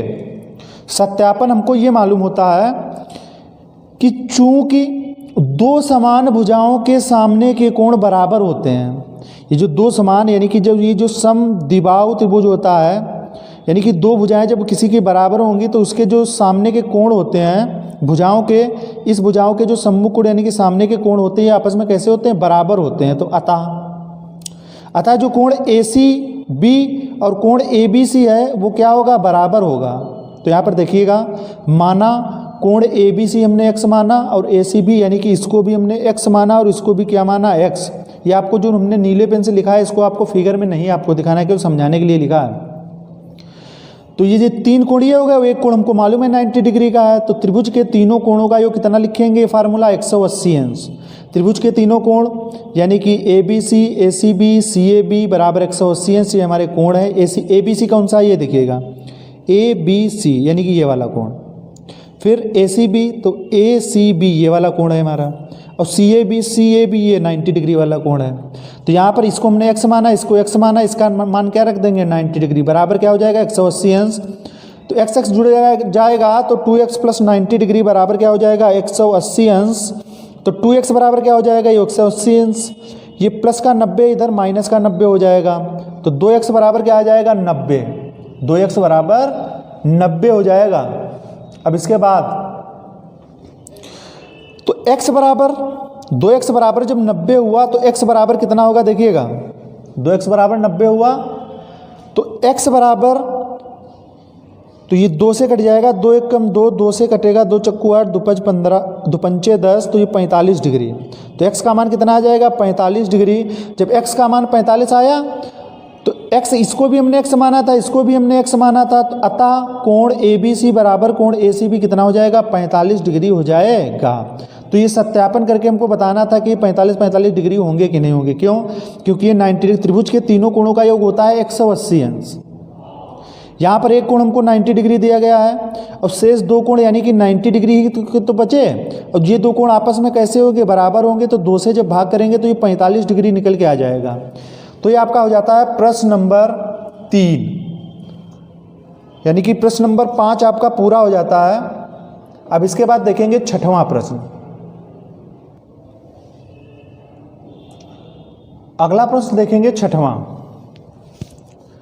प्रश्न है कि एक 5 सेंटीमीटर माप का एक रेखाखंड ए बी खींचिए। तो 5 सेंटीमीटर माप का एक रेखाखंड ए बी खींचते हैं। तो देखिएगा 5 सेंटीमीटर माप का एक रेखाखंड, आपको फिगर जो है पेंसिल से ही बनाना है। तो ये 5 सेंटीमीटर माप का एक रेखाखंड देखिएगा, 0 के सामने पॉइंट लगाएंगे और फिर 5 के सामने पॉइंट लगाएंगे, इन दोनों पॉइंटों को मिला देंगे तो ये 5 सेंटीमीटर का एक रेखाखंड ए बी खिंच जाएगा।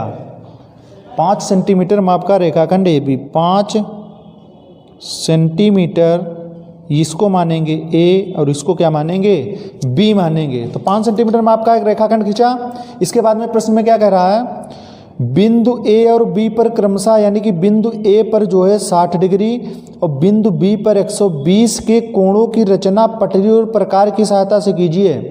यानी कि कोणों की रचना ये नहीं कि हमने चांदा उठाया बस बना दिया, इसकी रचना जो करनी है वो पटरी और प्रकार की सहायता से करनी है, पटरी और प्रकार की सहायता से।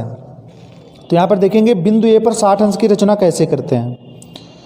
बिंदु ए को केंद्र मानकर, बिंदु ए को केंद्र मानकर एक चाप लगाया, क्योंकि उधर भी बनाना है तो ज़्यादा बड़ा चाप नहीं लेंगे। तो बिंदु ए को केंद्र मानकर इस तरीके से लगाएंगे चाप। तो जो हमारा चाप लगा है, चापों के कटान बिंदु को हम कुछ मान भी लेंगे। ये इस वाले कटान बिंदु को कुछ भी मान लेंगे, यानी कि मान लेते हैं एम मान ले या कुछ भी मान ले, एक्स वाई जेड, चलो एक्स वाई जेड से मानते हैं, एक्स मान लेते हैं, इसको हम क्या मान लेते हैं, एक्स।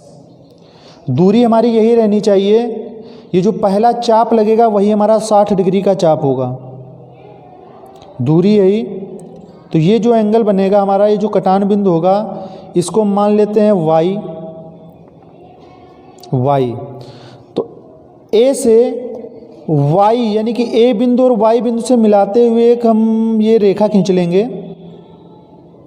ये जो हमारी रेखा होगी ये 60 डिग्री के कोण की होगी, 60 डिग्री है ये।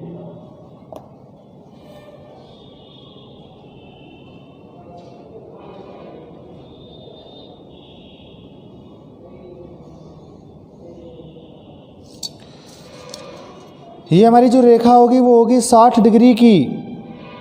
तो यहाँ पर हम क्या लिखेंगे, 60 डिग्री लिखेंगे या नहीं लिखेंगे, 60 डिग्री रखेंगे। तो 60 डिग्री के बाद ये हमारा बन जाता है 60 डिग्री, देखिएगा। तो ये 60 डिग्री है। अब इधर हम बनाएंगे, इधर जब हम बनाएंगे तो बिंदु बी से 120 अंश का कोण बनाएंगे। तो बिंदु बी को केंद्र मानकर हम एक चाप लगाएंगे इस तरीके से, ये चाप लगा, 120 अंश का कोण बनाना है। तो यहाँ पर भी हम कटान बिंदु, इसको हम मान लेते हैं P। अब बिंदु P को केंद्र मानकर हम चाप लगाएंगे, जो चाप का कटान बिंदु होगा इसको मान लेंगे Q, ये मान लिया Q।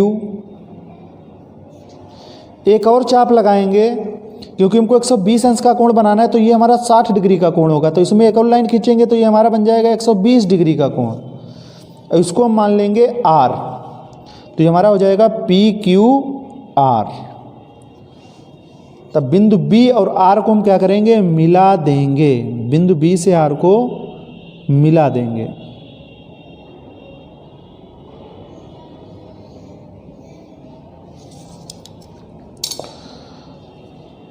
तो यहाँ पर देखिएगा पटरी और प्रकार की सहायता से बनाना है आपको। तो ये हमारा जो एंगल होगा ये हो गया 120 अंश का कोण।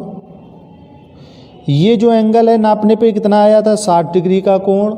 अब इससे ये जो हमने लाइन खींची है ना, तो इसको क्रमशः M, जो नाम दोबारा नहीं होना चाहिए, M और N मान लेंगे, M और क्या मान लेंगे, N। अब प्रश्न में देखिए क्या कहता है, यहाँ तक की हो गया है प्रश्न। A और B पर क्रमशः ये 60 डिग्री का कोण बना और ये 120 डिग्री का कोण बना। इसके बाद इन कोणों के अर्धक खींचिए। इन कोणों के, दोनों कोणों के क्या करना है, अर्धक खींचना है। तो देखिएगा कैसे खींचेंगे। अर्धक का मतलब है समद्विभाजक। अगर ये 60 डिग्री है तो 30 डिग्री का यानी कि एक लाइन खींचेंगे। कैसे खींचेंगे, यानी कि एक्स वाई, यानी कि बिंदु एक्स को केंद्र मानकर एक चाप लगाएंगे। उसी प्रकार से बिंदु वाई को केंद्र मानकर एक चाप लगाएंगे। तो इनके चापों के जो कटान बिंदु हैं इनसे मिलाते हुए एक रेखा खींच देंगे इस तरीके से।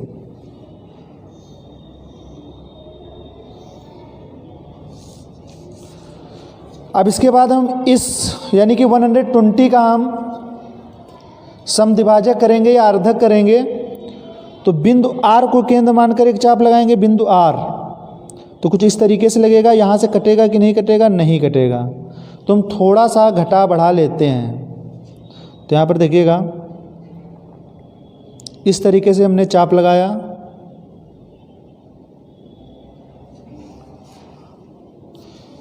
या यहाँ पर थोड़ा सा और बढ़ा लेते हैं, नहीं तो ये इसी में मिलेगा जाके फिर।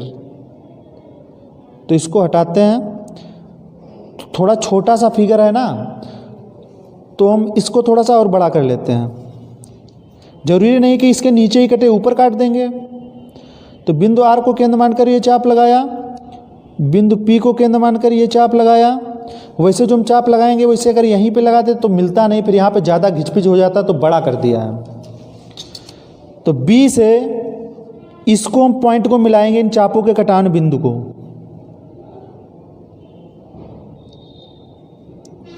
तो ये कटान बिंदु से इस तरीके से मिलेगा। तो इनके ये जो अर्धक हैं, तो इनके अर्धक खिंच गए। अब मान लीजिए कि ये बिंदु सी पर मिलते हैं, ये एक अर्धक खिंचा, ये एक अर्धक खिंचा, ये बिंदु एक है, इसको हम क्या मान लेते हैं, सी मान लेते हैं। यानी कि ये बिंदु सी पर मिलते हैं। तो ए सी बी को मापिए, ये वाला कोण हमको मापना है। तो नापते हैं। तो देखिएगा, इसको थोड़ा सा घुमाएंगे और इस तरीके से रखेंगे बिंदु सी, ये वाला पॉइंट यहाँ पर, इस लाइन को ये लाइन ढकनी चाहिए। तो इस तरीके से हमने रखा और सामने लाइन देखेंगे कहाँ से जा रही है। तो जब ये पॉइंट पे पॉइंट, लाइन पे लाइन रखी, तो ये देखिएगा 90 डिग्री के सामने रेखा जा रही है। तो ये जो हमारा एंगल निकल के आ जाएगा वो 90 डिग्री आ जाएगा। और ये 90 डिग्री सभी का आना चाहिए, इसमें कुछ डिफरेंस नहीं होना चाहिए, क्योंकि फिगर की माप सब ये सब दी गई है। तो जो सभी का फिगर बनेगा वो यही बनना चाहिए, 90 डिग्री माप का आना चाहिए। तो ये हमारा बन गया क्वेश्चन नंबर 6 का फिगर। अब इसकी देखेंगे रचना। जिस तरीके से फिगर बनाया है उसी तरीके से लिखेंगे रचना। रचना ज़्यादा बड़ी नहीं लिखी है, शॉर्ट कर दी है। तो क्या लिखा रचना में, सर्वप्रथम जो हमने पहले किया था वो 5 सेंटीमीटर का माप का एक रेखाखंड ए बी खींचा था। इसके बाद बिंदु ए पर पटरी हुआ प्रकार की सहायता से 60 अंश का कोण बनाया था। इस तरीके से कैसे बनाया था, यानी कि यहाँ पर चाहो तो आप रचना को बड़ा कर सकते हो, यहाँ तक की हो गया। अब यहाँ पर मान सकते थे बिंदु ए को केंद्र मानकर एक चाप लगाया, कटान बिंदु को x मान लिया, x को केंद्र मानकर एक y चाप लगाया। तो x को a और y से मिलाते हुए एक रेखा m खींची। तो इस तरीके से आप ये बढ़ा सकते हैं लैंग्वेज को। तो यहाँ पर हमने तो लिख दिया है कि बिंदु ए पर पटरी हुआ प्रकार की सहायता से 60 अंश का कोण बनाया, बस इतना लिखा है। बिंदु बी पर 120 अंश का कोण बनाया। तो यहाँ पर इस तरीके से भी इसको बढ़ा चढ़ाकर लिख सकते थे। फिर आगे क्या है, 60 की बनी हुई भुजा को, यानी कि 60 अंश की जो बनी हुई भुजा है ये वाली, इसको हमने क्या माना था, m मान लिया। अब 120 अंश से बनी भुजा को हमने क्या माना था, n मान लिया था। अब कोण MAC, क्योंकि इसके बाद कहता था इन कोणों के अर्धक खींचिए। तो ये हमारा जो कोण है MAC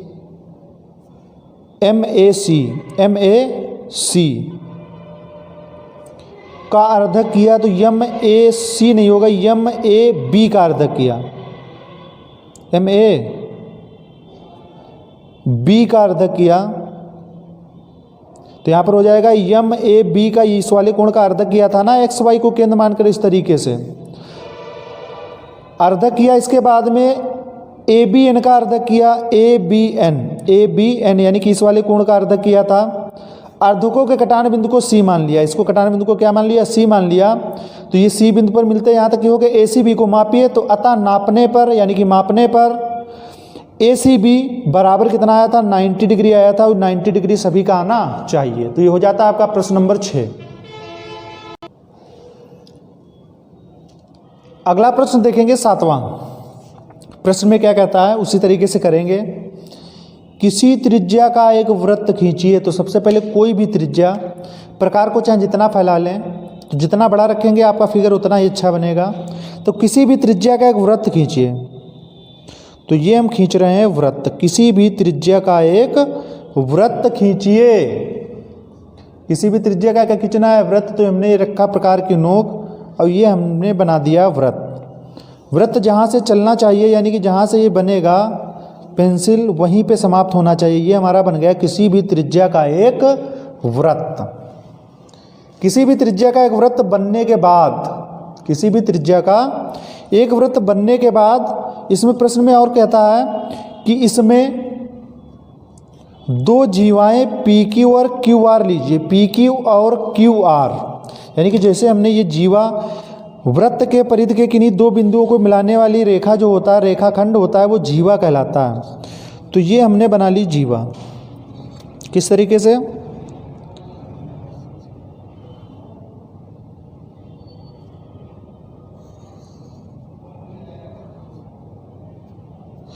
ये हमने माना इसको पी क्यू, ये जीवा हो गई। अब इसके बाद क्यू आर, लेकिन क्यू आर जो बनेगा अलग नहीं लेंगे, तो क्यू यहाँ पर तो दिया ही है, तो क्यू आर इस तरीके से हम खींच देंगे, यानी कि क्यू और ये हो गया आर, तो ये हो गया क्यू आर। तो क्यू आर लेने के बाद यहाँ तक की हो गया। फिर इसके बाद में इन जीवाओं के लंबार्धक खींचिए, जो जीवा है इसके लंबार्धक, यानी कि इस पर 90 डिग्री का एंगल बनाना है। कैसे बनता है तो देखिएगा, Q तथा R को केंद्र मानकर ये हम चाप लगाएंगे, यानी कि ऊपर भी लगाया और नीचे भी लगाया, तो यहाँ पर थोड़ा सा बड़ा कर लेंगे, नहीं तो वही त्रिज्या रखेंगे तो वहीं सेंटर पे जो है आगे पीछे होगा। अगर थोड़ा सा कम कर लेते हैं तो इनके चाप भी कटने चाहिए, तो यहाँ पे कटेगा, फिर यहाँ से देखते हैं कटेगा कि नहीं कटेगा, नहीं कटेगा, तो थोड़ा सा बड़ा ही कर लेते हैं, ज़्यादा सा।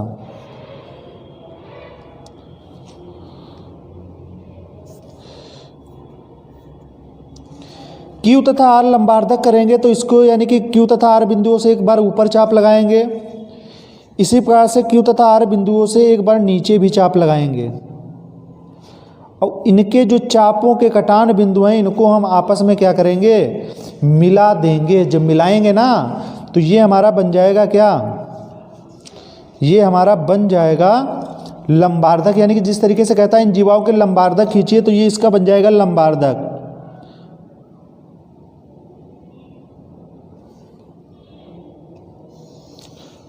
तो ये खींचा हमारा लंबार्धक।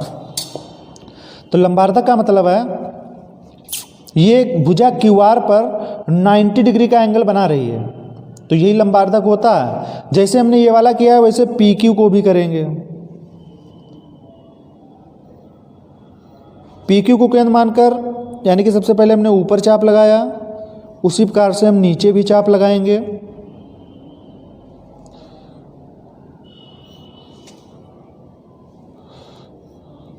और चापों के कटान बिंदु को हम क्या करेंगे, मिला देंगे। तो मिलाते हैं,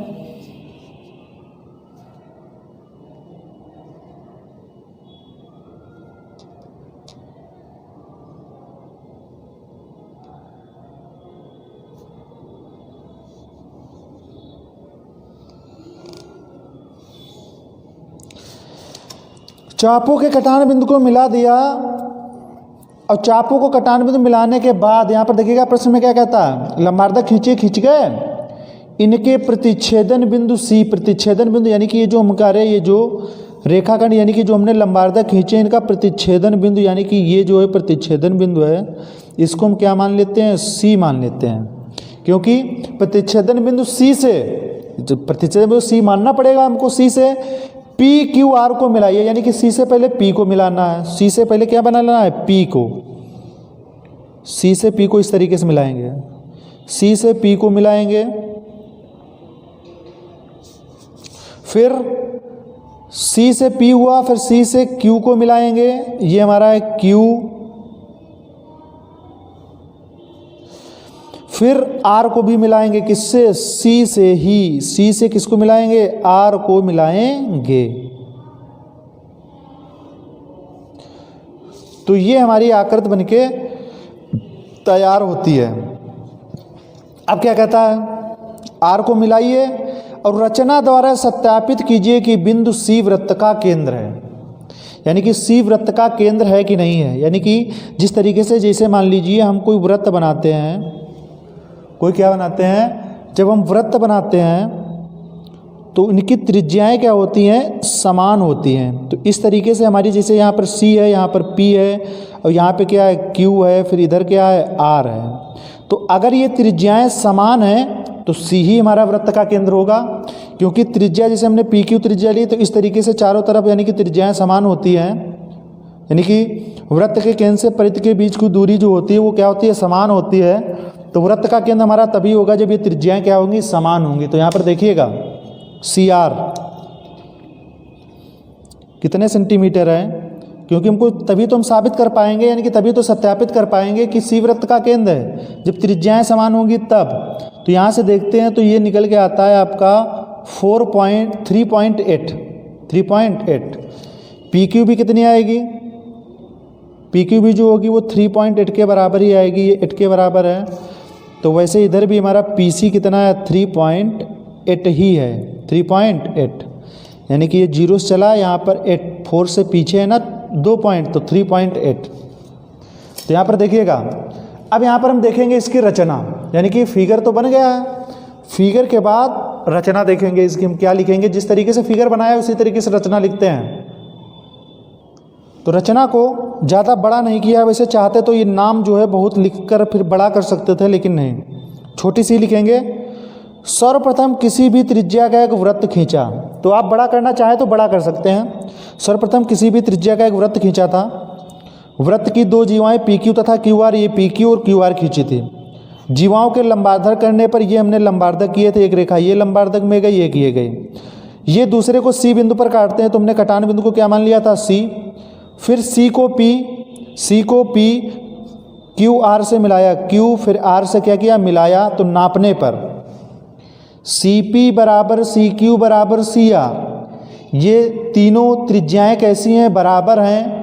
तो अतः बिंदु सी वृत्त का केंद्र है, अतः बिंदु सी क्या हो जाएगा, वृत्त का केंद्र, क्योंकि जब त्रिज्याएं समान होती हैं जहां से, वही हमारा क्या होता है, वृत्त का केंद्र होता है। तो ये हो जाता है आपका प्रश्न नंबर 7। अगला प्रश्न देखेंगे, 8वां प्रश्न है, एक त्रिभुज पी क्यू आर खींचिए। हम पेन इसमें लगा लिया है, तो आप लोग पेंसिल से ही बनाएंगे।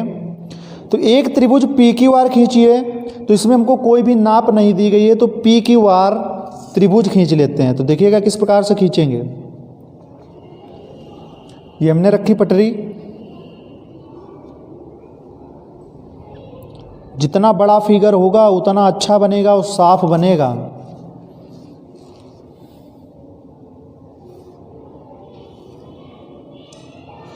कोई भी आप त्रिभुज बना सकते हो, हमने बताया है कि जितना आप बड़ा फिगर बनाएंगे उतना ही अच्छा बनेगा।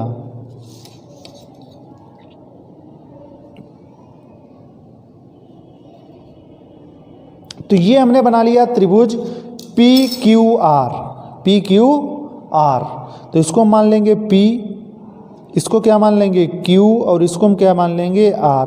तो ये हमारा एक त्रिभुज पी क्यू आर खिंच गया है। खिंचने के बाद में अब हमको क्या करना है, इनके अंतः कोणों के समद्विभाजक खींचिए। अंतः कोण यानी कि ये जो अंदर के कोण होते हैं, दो भुजाओं से बनने वाली आकृति ये कोण कहलाती है। तो इनके अंतः कोणों के क्या, समद्विभाजक खींचना, इन कोणों को समद्विभाजक करना है।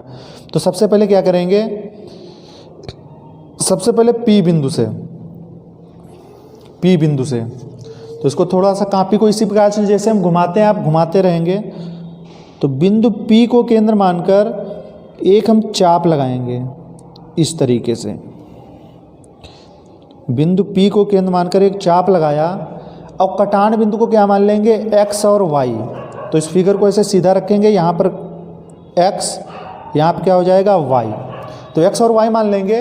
अब इसके बाद इसके समद्विभाजक खींचना है, तो x और y को केंद्र मानकर फिर से हम चाप लगाएंगे। x y को केंद्र मानकर फिर से हम क्या करेंगे, चाप लगाएंगे। थोड़ी सी दूरी कम कर लेंगे, या आप उतनी ही रखें, छोटा फिगर बनाओगे ज़्यादा घिचपिच बनेगा। x और y को केंद्र मानकर हम चाप लगाएंगे, और चापों के कटान बिंदु को हम मान लेंगे A। इसका हम नाम क्या मान लेंगे, A।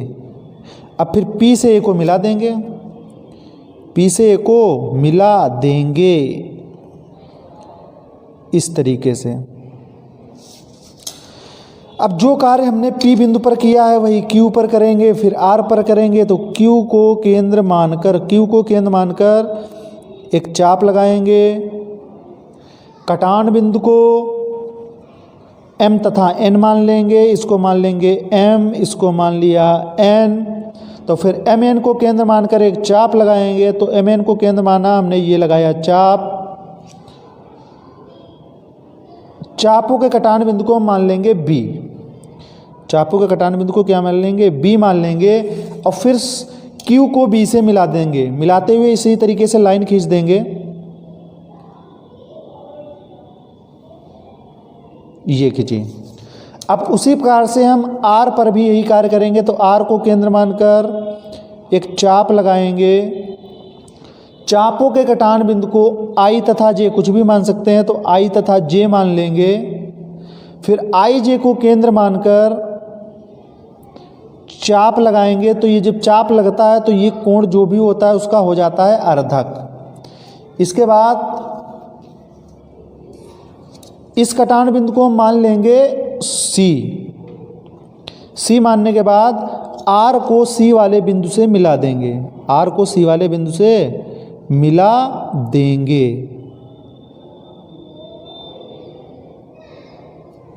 तो मिलाते हैं। तो जब आर से सी को मिलाएंगे, आर से सी को मिला दिया। अब प्रश्न आगे देखिएगा, इतना तो कार्य हो गया, यानी कि समद्विभाजक हो गए।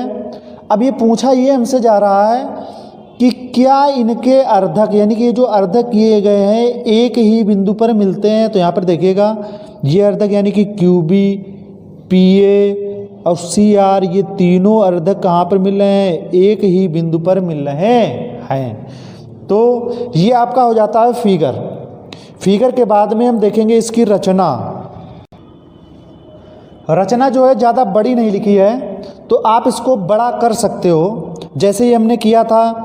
यानी कि रचना सर्वप्रथम एक त्रिभुज पी क्यू आर बनाया, तो ये लिखेंगे। फिर इसके बाद हमने शॉर्टकट में लिख दिया है कि फिर इसके अंतः कोणों के समद्विभाजक क्रमशः A P B Q C R किए।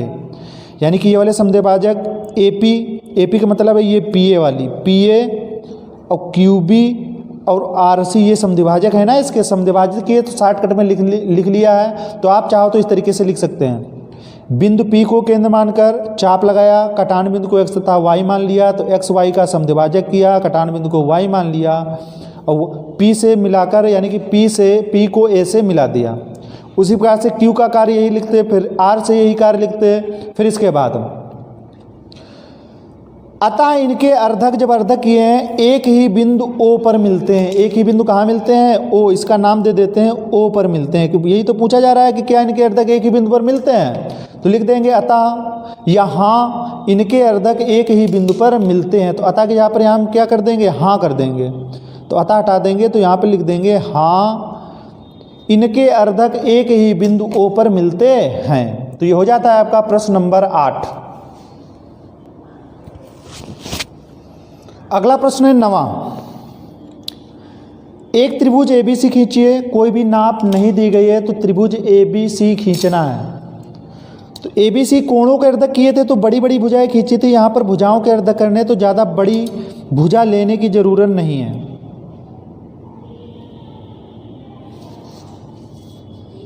यहाँ पर देखिएगा किस प्रकार से कर रहे हैं। हम कुछ भुजाएं उसी प्रकार से लेंगे जैसे पहले त्रिभुज बनाया था, या इसके अलावा भी ले सकते हैं, कैसा भी त्रिभुज बना सकते हैं। जरूरी नहीं है कि इसी प्रकार से बनाओ। तो एक त्रिभुज ABC खींचना था, तो ये हमने मान लिया A, ये माना B और ये मान लिया C। तो ABC त्रिभुज हो गया। इसके बाद इनके भुजाओं के लंब समद्विभाजक खींचिए। भुजाओं के, ये जो हमारी AB भुजा है, इसका लंब समद्विभाजक यानी कि 90 डिग्री का एंगल बनाती हुई हमको रेखा खींचना है। तो हम यहाँ पर क्या करेंगे, देखिएगा भुजा, ये हमारी जो भुजा है AB, तो उसकी आधे से ज़्यादा दूरी ले लेंगे। यानी कि आधे से ज़्यादा दूरी लेकर हम क्या लगाएंगे? चापों को लगाएंगे। तो सभी चाप लगाते हैं।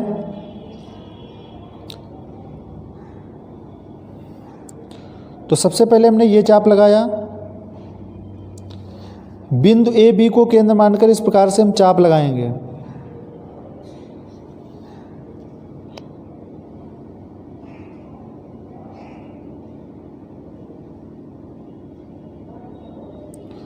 जिस प्रकार से हमने नीचे लगाया यानी कि ऊपर लगाया, वैसे नीचे भी लगा देंगे।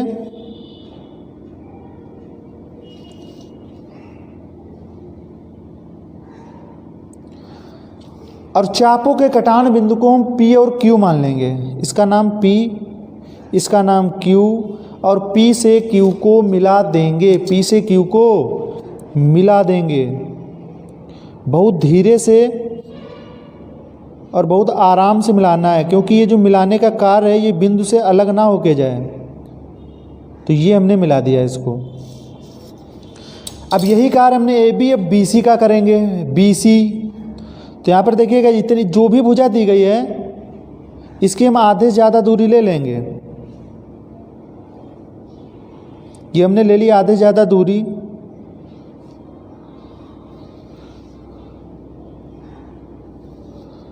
तो थोड़ी सी ज़्यादा ले लेते हैं। तो यहाँ पे कटान बिंदु मिलेगा जाके बीच में कहीं। तो सी और बी को केंद्र मानकर हम इसका क्या करेंगे, लंब समद्विभाजक खींचेंगे। तो ये कटान बिंदु मिला यहाँ पर, जिस प्रकार से ऊपर काटा है वैसे नीचे भी काट देंगे।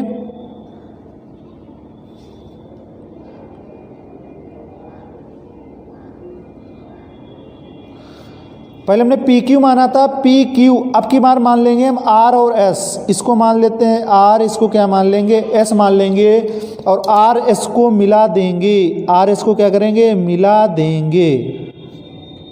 तो ये हमने मिलाया, यानी कि ए बी का भी लंब समद्विभाजक हो गया, लंब द्विभाजक बी सी का भी हो गया। अब सी ए का बचा है, तो सी ए का लंब समद्विभाजक करते हैं। ये ऊपर चाप लगाया, यानी कि बिंदु सी तथा ए को केंद्र मानकर ऊपर चाप लगाया। उसी प्रकार से हम नीचे भी चाप लगाएंगे, यानी कि यहाँ पे कटेगा जाके, जहाँ भी कटे सी को केंद्र मानकर इस तरीके से चाप लगाएंगे। और इन दोनों के यानी कि चापों के कटान बिंदु को हम मान लेते हैं आर एस टी यू। इसको मान लेते हैं हम टी और इसको क्या मान लेंगे, यू। और टी यू के कटान बिंदु को हम क्या करेंगे, मिला देंगे। कटान बिंदु को मिलाएंगे और किसी से नहीं। जब कटान बिंदु को हम मिलाएंगे ना तो देखिएगा कटान बिंदु यानी कि टी यू, ये यू था और ये क्या था, टी था। इसको हम आपस में क्या किया, मिला दिया। अब इसके बाद लंब समद्विभाजक खिंच गए। अब कहता है क्या ये लंब एक ही बिंदु पर मिलते हैं, तो लंब देखिएगा, ये जो लंब हैं वो एक ही बिंदु ओ पर मिल जाते हैं। एक ही बिंदु कहाँ मिल जाते हैं, ओ पर मिल जाते हैं। तो ये हो गई आपकी यानी कि फिगर बना। अब इसकी देखेंगे हम रचना। तो ये जो हमारा फिगर बना है यहाँ पे थोड़ा सा इसी लाइन पर हो गया, तो दूरी कम ज़्यादा करके आगे पीछे कर सकते थे। लेकिन यहाँ पर याद रखिएगा, एक बार जो हमने जैसे हम AC का लंबार्धक कर रहे हैं तो AC के बाद में जो हमने एक चाप लगाया है फिर चारों चाप उसी तरीके से लगने चाहिए, उसमें कम ज़्यादा नहीं होना चाहिए। फिर वैसे जब AB का करेंगे तो उसमें हम कम ज़्यादा कर सकते हैं, जब चारों चाप लगेंगे तो उसी तरीके से लगना चाहिए, उसी दूरी से, तब हमारा फिगर सही बनेगा। रचना ज़्यादा बड़ी ना लिखकर हमने शॉर्टकट में लिखा है। सर्वप्रथम एक त्रिभुज ABC बनाया, तो ABC बनाया था ABC। फिर इनकी भुजाएं AB यानी कि AB का हमने, फिर BC तथा CA के लंबार्धक क्रमशः। तो AB का हमने क्या खींचा, यानी कि AB का PQ, BC का RAS और CA का TU। CA का CA ये है, तो CA का हमने कौन सा खींचा, TU। तो AB पर हमने PQ यानी कि लंबार्धक खींचा, BC भुजा पर RAS तथा CA भुजा पर TU लंबार्धक हमने खींचे। खींचने के बाद जो एक दूसरे को बिंदु O पर काटते हैं, एक दूसरे को बिंदु कहाँ पर काटते हैं, O काटते हैं। पूछा गया है क्या ये लंब एक ही बिंदु पर मिलते हैं, तो अतः क्या लिखेंगे, हाँ। अतः के बाद क्या जोड़ देंगे, हाँ ये लंब एक ही बिंदु पर मिलते हैं। तो ये आपका हो जाता है प्रश्न नंबर 9। अगला प्रश्न देखेंगे 10वां। पटरी और प्रकार की सहायता से 210 अंश के कोण की रचना कीजिए। उसमें संकेत भी दिया गया है, तो या आप संकेत के हिसाब से बना ले या किसी दूसरे तरीके से, बस 210 डिग्री का कोण बनाना है, वो भी पटरी और प्रकार की सहायता से। तो सबसे पहले हम क्या करेंगे देखिएगा। सबसे पहले एक रेखाखंड खींचेंगे AB। सबसे पहले एक रेखाखंड खींचेंगे AB। तो ये हमने इसको माना A और ये हमने इसको माना B। तो ये भी रेखाखंड खींचा। फिर A को केंद्र मानकर उचित दूरी की त्रिज्या लेकर एक चाप लगाएंगे। लेकिन चाप पहले बहुत छोटे छोटे लगाते थे, लेकिन अब की बार जो चाप लगेगा वो थोड़ा बड़ा सा। ओके, तो ये हम चाप लगाएंगे। चाप लगाते समय ये हमारा एक कटान बिंदु मिला है। कटान बिंदु को हम क्या मान लेंगे? कटान बिंदु को मान लेंगे ए बी सी, क्रमशः लाइन से लेके चलेंगे बिंदु A B C D E F, इसी तरीके से मानते रहेंगे। अब दूरी हमारी यही रहनी चाहिए, ये कम ज़्यादा नहीं होनी चाहिए। अगर ये कम ज़्यादा हो गई ना फिर फिगर नहीं बन सकता, इतनी ही दूरी होनी चाहिए। अगर कभी हिल गया है तो इसको यहाँ से फैला लीजिएगा या दोबारा बनाइएगा। तो बिंदु सी को केंद्र मानकर एक चाप लगाएंगे, इसको हम मानेंगे डी, और डी को केंद्र मानकर एक चाप लगाएंगे, इसको मानेंगे ई, और ई को केंद्र मानकर एक चाप लगाएंगे, इसको मानेंगे एफ, और एफ को केंद्र मानकर एक चाप लगाएंगे, इसको मानेंगे हम जी। जी मान लिया ना। तो यहाँ पे थोड़ा सा अगर कम पड़े तो बढ़ा लेना फिर। तो इस तरीके से ए बी सी, इसको हमने क्या माना था? डी, फिर ये ई, फिर एफ, और फिर ये क्या हो जाएगा? जी। इस तरीके से मान लेंगे। यहाँ पर देखिएगा ये जो हमारा एंगल होगा अगर ऐसे मिला दें तो ये 60 डिग्री का है। ओके, समझा रहे हैं ये वाला। ये हमारा जो होगा वो 120 का होगा, ये होगा 180 का, 180, और ये होगा हमारा 240 का। अगर हम इसको ऐसे कटान बिंदु से मिला देते हैं तो अब यहाँ पे समझिएगा, हमको बनाना है 210, तो यहाँ तक कि 180 हुआ और यहाँ तक कि 240 हुआ, तो इसके बीच की जो दूरी होती है वो होती है 60। तो इसका हम करेंगे आधा, यानी कि यहाँ से हमको 30 डिग्री के बीच में 30 डिग्री मिल जाएगा। तो 180 और 30 क्या हो जाएगा? 210 डिग्री हो जाएगा। यानी कि हम एफ और जी का अब हम करेंगे समद्विभाजक। एफ और जी का समद्विभाजक करेंगे। तो यहाँ पर देखिएगा इस तरीके से दूरी चाहे तो वही रखें या कम ज़्यादा कर सकते हैं, लेकिन वही रखेंगे, इसमें कहीं पर भी कम ज़्यादा आपको नहीं करना है। तो एफ तथा जी का किया हमने समद्विभाजक, और समद्विभाजक के कटान बिंदु को हमने मान लिया एच। क्या मान लिया? एच। और फिर ए से एच को मिला देंगे। ए से एच को क्या करेंगे? मिला देंगे।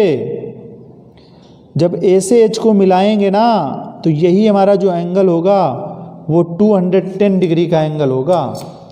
जब ए से एच को मिलाएंगे तो ये हमारा जो एंगल होगा वो होगा 210 डिग्री, 210 डिग्री। अब यहाँ पर इसको हम नापते हैं। कैसे नापेंगे ये समझिएगा। सबसे पहले आप समझ गए होंगे कि ये 210 डिग्री है कि नहीं है। वो किस लिए है देखिएगा, यहाँ तक कि 60 दूना 120, 3 180, अब 180 ये में 30 और जुड़ेंगे, यानी कि ये पूरा पूरा यहाँ से एक चाप 60 डिग्री बनाता है कोण, और इसका अर्धा किया है तो ये 30 का बनेगा जाके।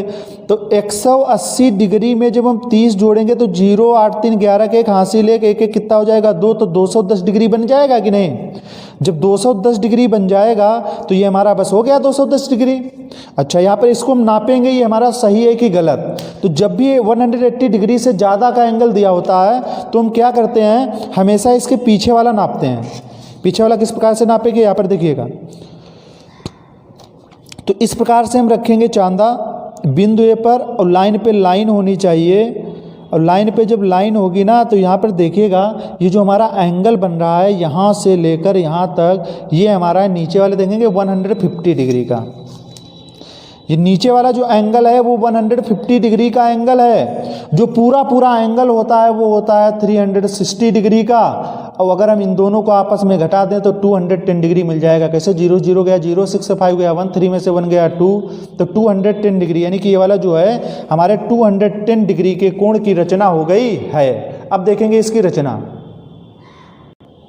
रचना जिस हिसाब से फिगर को बनाते हैं उसी तरीके से हम लिखते हैं रचना। तो यहाँ पर देखिएगा, सबसे पहले सर्वप्रथम एक रेखाखंड ए बी खींचा था, फिर बिंदु ए को केंद्र मानकर उचित दूरी की त्रिज्या लेकर एक बड़ा सा चाप लगाया था इस तरीके से, और कटान बिंदु को यहाँ शुरुआत की थी हमने सी से। तो सी को केंद्र मानकर एक चाप लगाया था, कटान बिंदु को क्या मान लिया था? क्रमशः आगे डी मान लिया। फिर डी को केंद्र मानकर एक चाप लगाया, कटान बिंदु को ई मान लिया। फिर ई को केंद्र मानकर चाप लगाया, कटान बिंदु को एफ मान लिया। एफ को केंद्र मान लिया, एफ को केंद्र मानकर चाप लगाया, कटान बिंदु को जी मान लिया। तो यहाँ तक कि हम मानते रहेंगे। फिर हम क्या करेंगे? एक बार प्रकार की नोक एफ पर रखेंगे, फिर जी पर रखेंगे, ये इस तरीके से चाप लगाएंगे। दूरी वही रहनी चाहिए। तो फिर जी तथा एफ को केंद्र मानकर चाप लगाए, तो कटान बिंदु को हमने क्या मान लिया? एच मान लिया। यहाँ से जो आपका चापों का कटान बिंदु है वो कम ज़्यादा हो सकता है, लेकिन उतना ही रखेंगे, फ़र्क क्या पड़ता है। तो फिर इसके बाद H मान लिया, तो A से H को मिला दिया, A से क्या किया था, H को मिला दिया। तो ये जो हमारा BAH एंगल है वो हमारा 210 डिग्री है। BAH जो एंगल है, BAH यानी कि ये हमने चाप लगा दिया, ये वाला जो एंगल है वो 210 डिग्री निकल के आ गया है। तो ये आपका हो जाता है प्रश्न नंबर 10। अगला प्रश्न देखेंगे 11वां क्या है। सबसे पहले कहता है एक रेखाखंड AB खींचिए। एक रेखाखंड हमको क्या खींचना है, AB खींचना है। तो सबसे पहले हम इस पर खींचते हैं एक रेखाखंड, क्या खींचेंगे, AB। तो यहाँ पर देखिएगा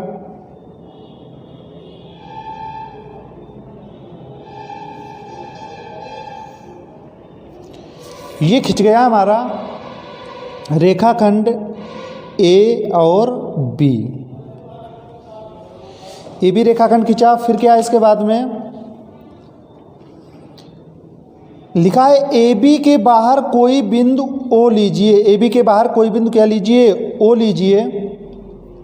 तो AB के कोई बाहर बिंदु यहाँ पर हम जैसे मान लीजिए यहाँ पर हम ले लेते हैं O।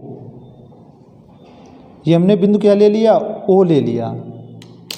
आपका जो पहले हम एक बार क्वेश्चन आपको बता रहे थे, तो इसमें फिगर जो है यानी कि क्वेश्चन जो दिया है वहाँ पर गलत दिया है, तो इससे आपको दोबारा बताना पड़ा है। तो AB के बाहर कोई बिंदु O लीजिए। तो हमने O बिंदु ले लिया।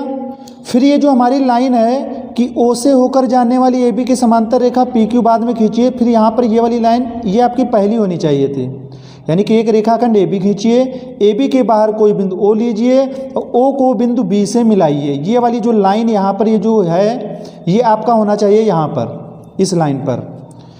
तो O से B को हम क्या करेंगे, मिला देंगे। O से B को मिला देंगे। तो यहाँ पर हम मिला रहे हैं। तो ये हमने O को B से मिला दिया।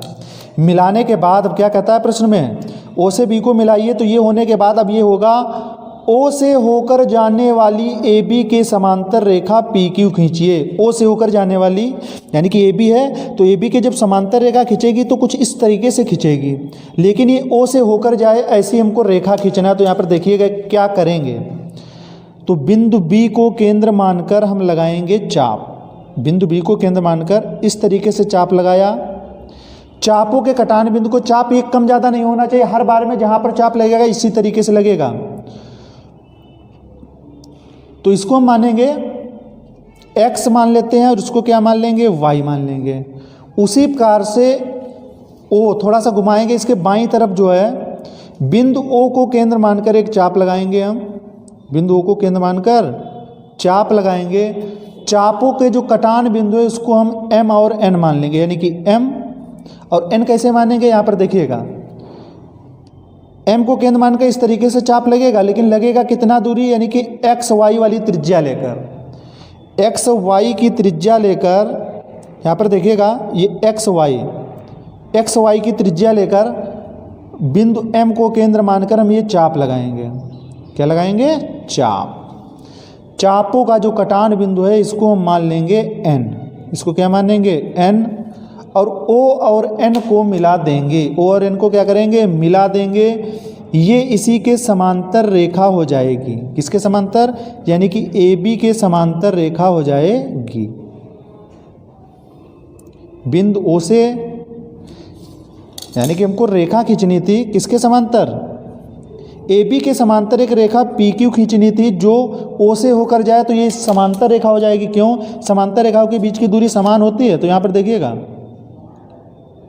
4.1 और 2 के बीच में है, तो यहाँ पर भी देखेंगे 4.1 और 2 के बीच में यहाँ पर भी वैसे ही आती है। तो ये हमारी समांतर रेखा खिंच गई है। तो यहाँ पर इतना करने के बाद ये दोनों समांतर रेखाएं जरूर माप लेना। ये दोनों समांतर रेखाएं जरूर माप लेना। तो यहाँ पे थोड़ा सा प्रश्न आगे पीछे दिया था तो इसीलिए गलत हुआ था। इसके आगे देखेंगे, यहाँ पर पहले प्रश्न में दिया था PQ पर कोई अन्य बिंदु S लीजिए, लेकिन यहाँ पर PQ पर अगर कोई बिंदु हम यहाँ पर S ले लें तो बिंदु S से होकर जाने वाली OB के समांतर रेखा की जो PQ को बिंदु T पर काटे, पी क्यू पर बिंदु लेंगे एस, और फिर पी क्यू पर तो काटेगा नहीं, तो उसके सामने काटेगा ना, तो यहाँ पर पी क्यू की जगह ना होकर यहाँ पर होगा ए बी। तो ए बी पर कोई बिंदु एस लीजिए, तो ए बी पर हमने ये बिंदु ले लिया एस, ए बी पर ही हमने बिंदु क्या ले लिया, ये वाला बिंदु ले लिया हमने एस। तो पी क्यू की जगह पर यहाँ पर होगा ए बी, तो ए बी पर अन्य कोई बिंदु एस लीजिए, तो एस ले लिया। तो बिंदु एस से होकर जाने वाली रेखा, बिंदु एस से होकर जाने वाली रेखा, यानी कि इस तरीके से होकर जाएगी रेखा, ओ बी के समांतर रेखा खींचिए, यानी कि जिस तरीके से ओ बी है, ये वाली ओ बी के समांतर हमको इस तरीके से ये वाली रेखा खींचना है। और जो ओ बी के समांतर रेखा खींचेंगे, जो कहाँ पी क्यू को टी बिंदु पर काटे, पी क्यू को काटेगी टी बिंदु पर, और जो पी क्यू पर ही अन्य कोई बिंदु ले लेंगे तो पी क्यू पर थोड़े काटेगा, इसीलिए यहाँ पर होगा ए बी। तो ए बी पर हमने एस बिंदु लिया।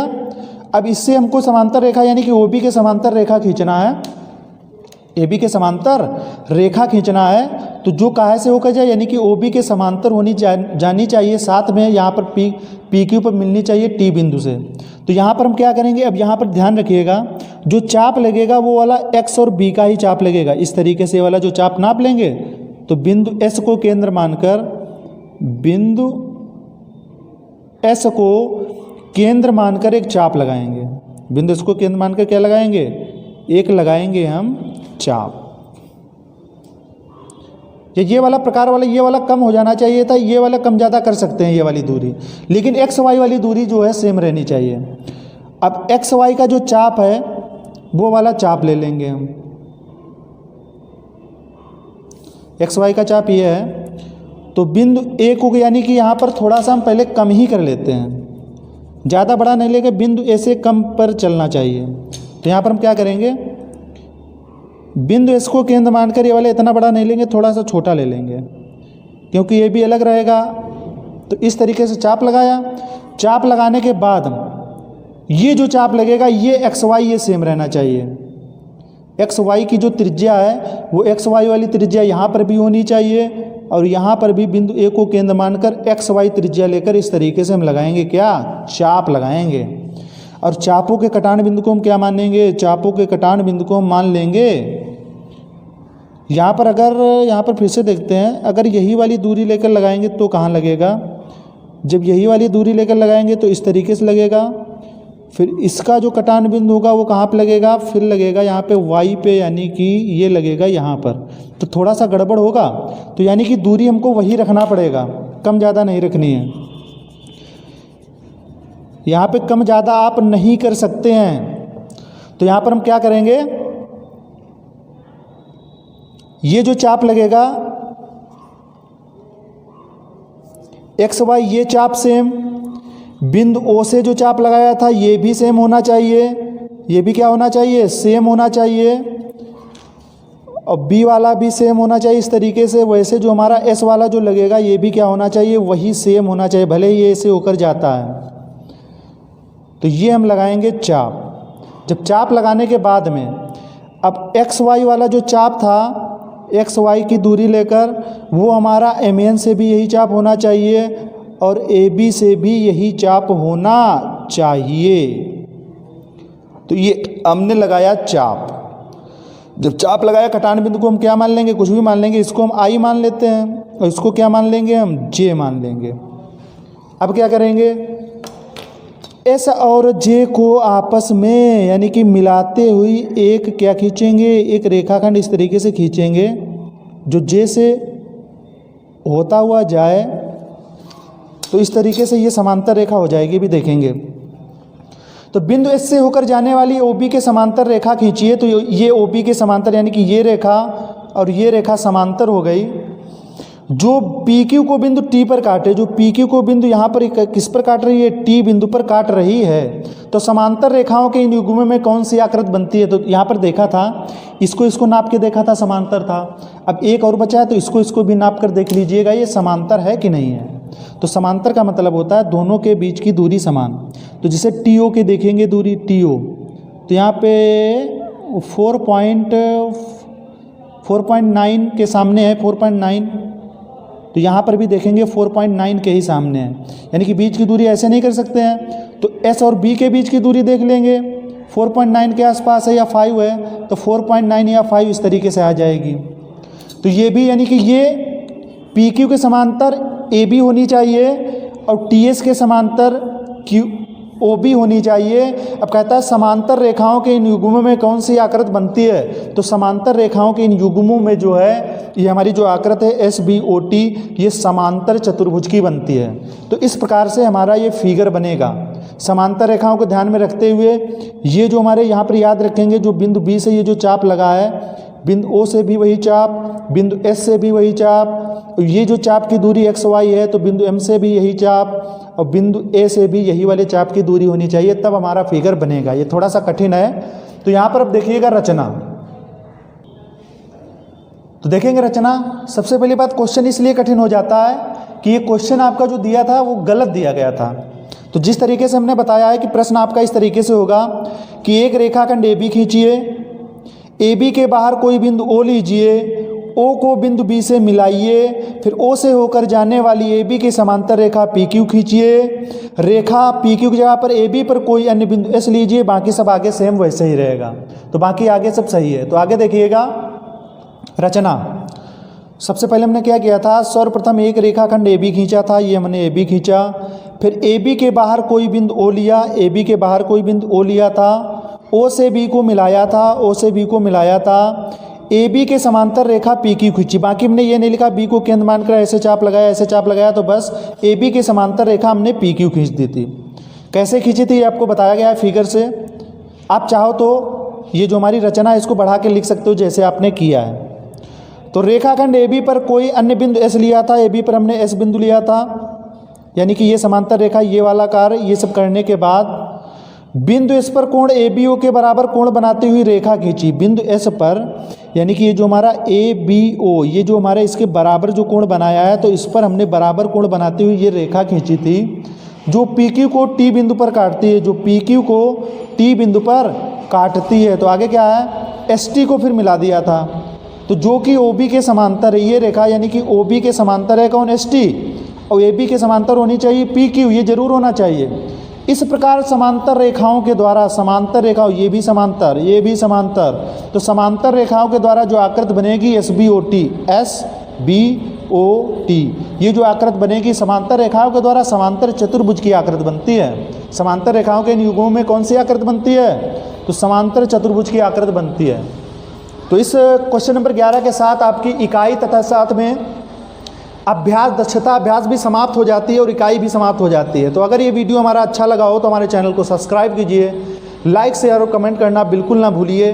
तो कमेंट करके हमें ज़रूर बताइए कि आपको ये हमारा वीडियो कैसा लगा।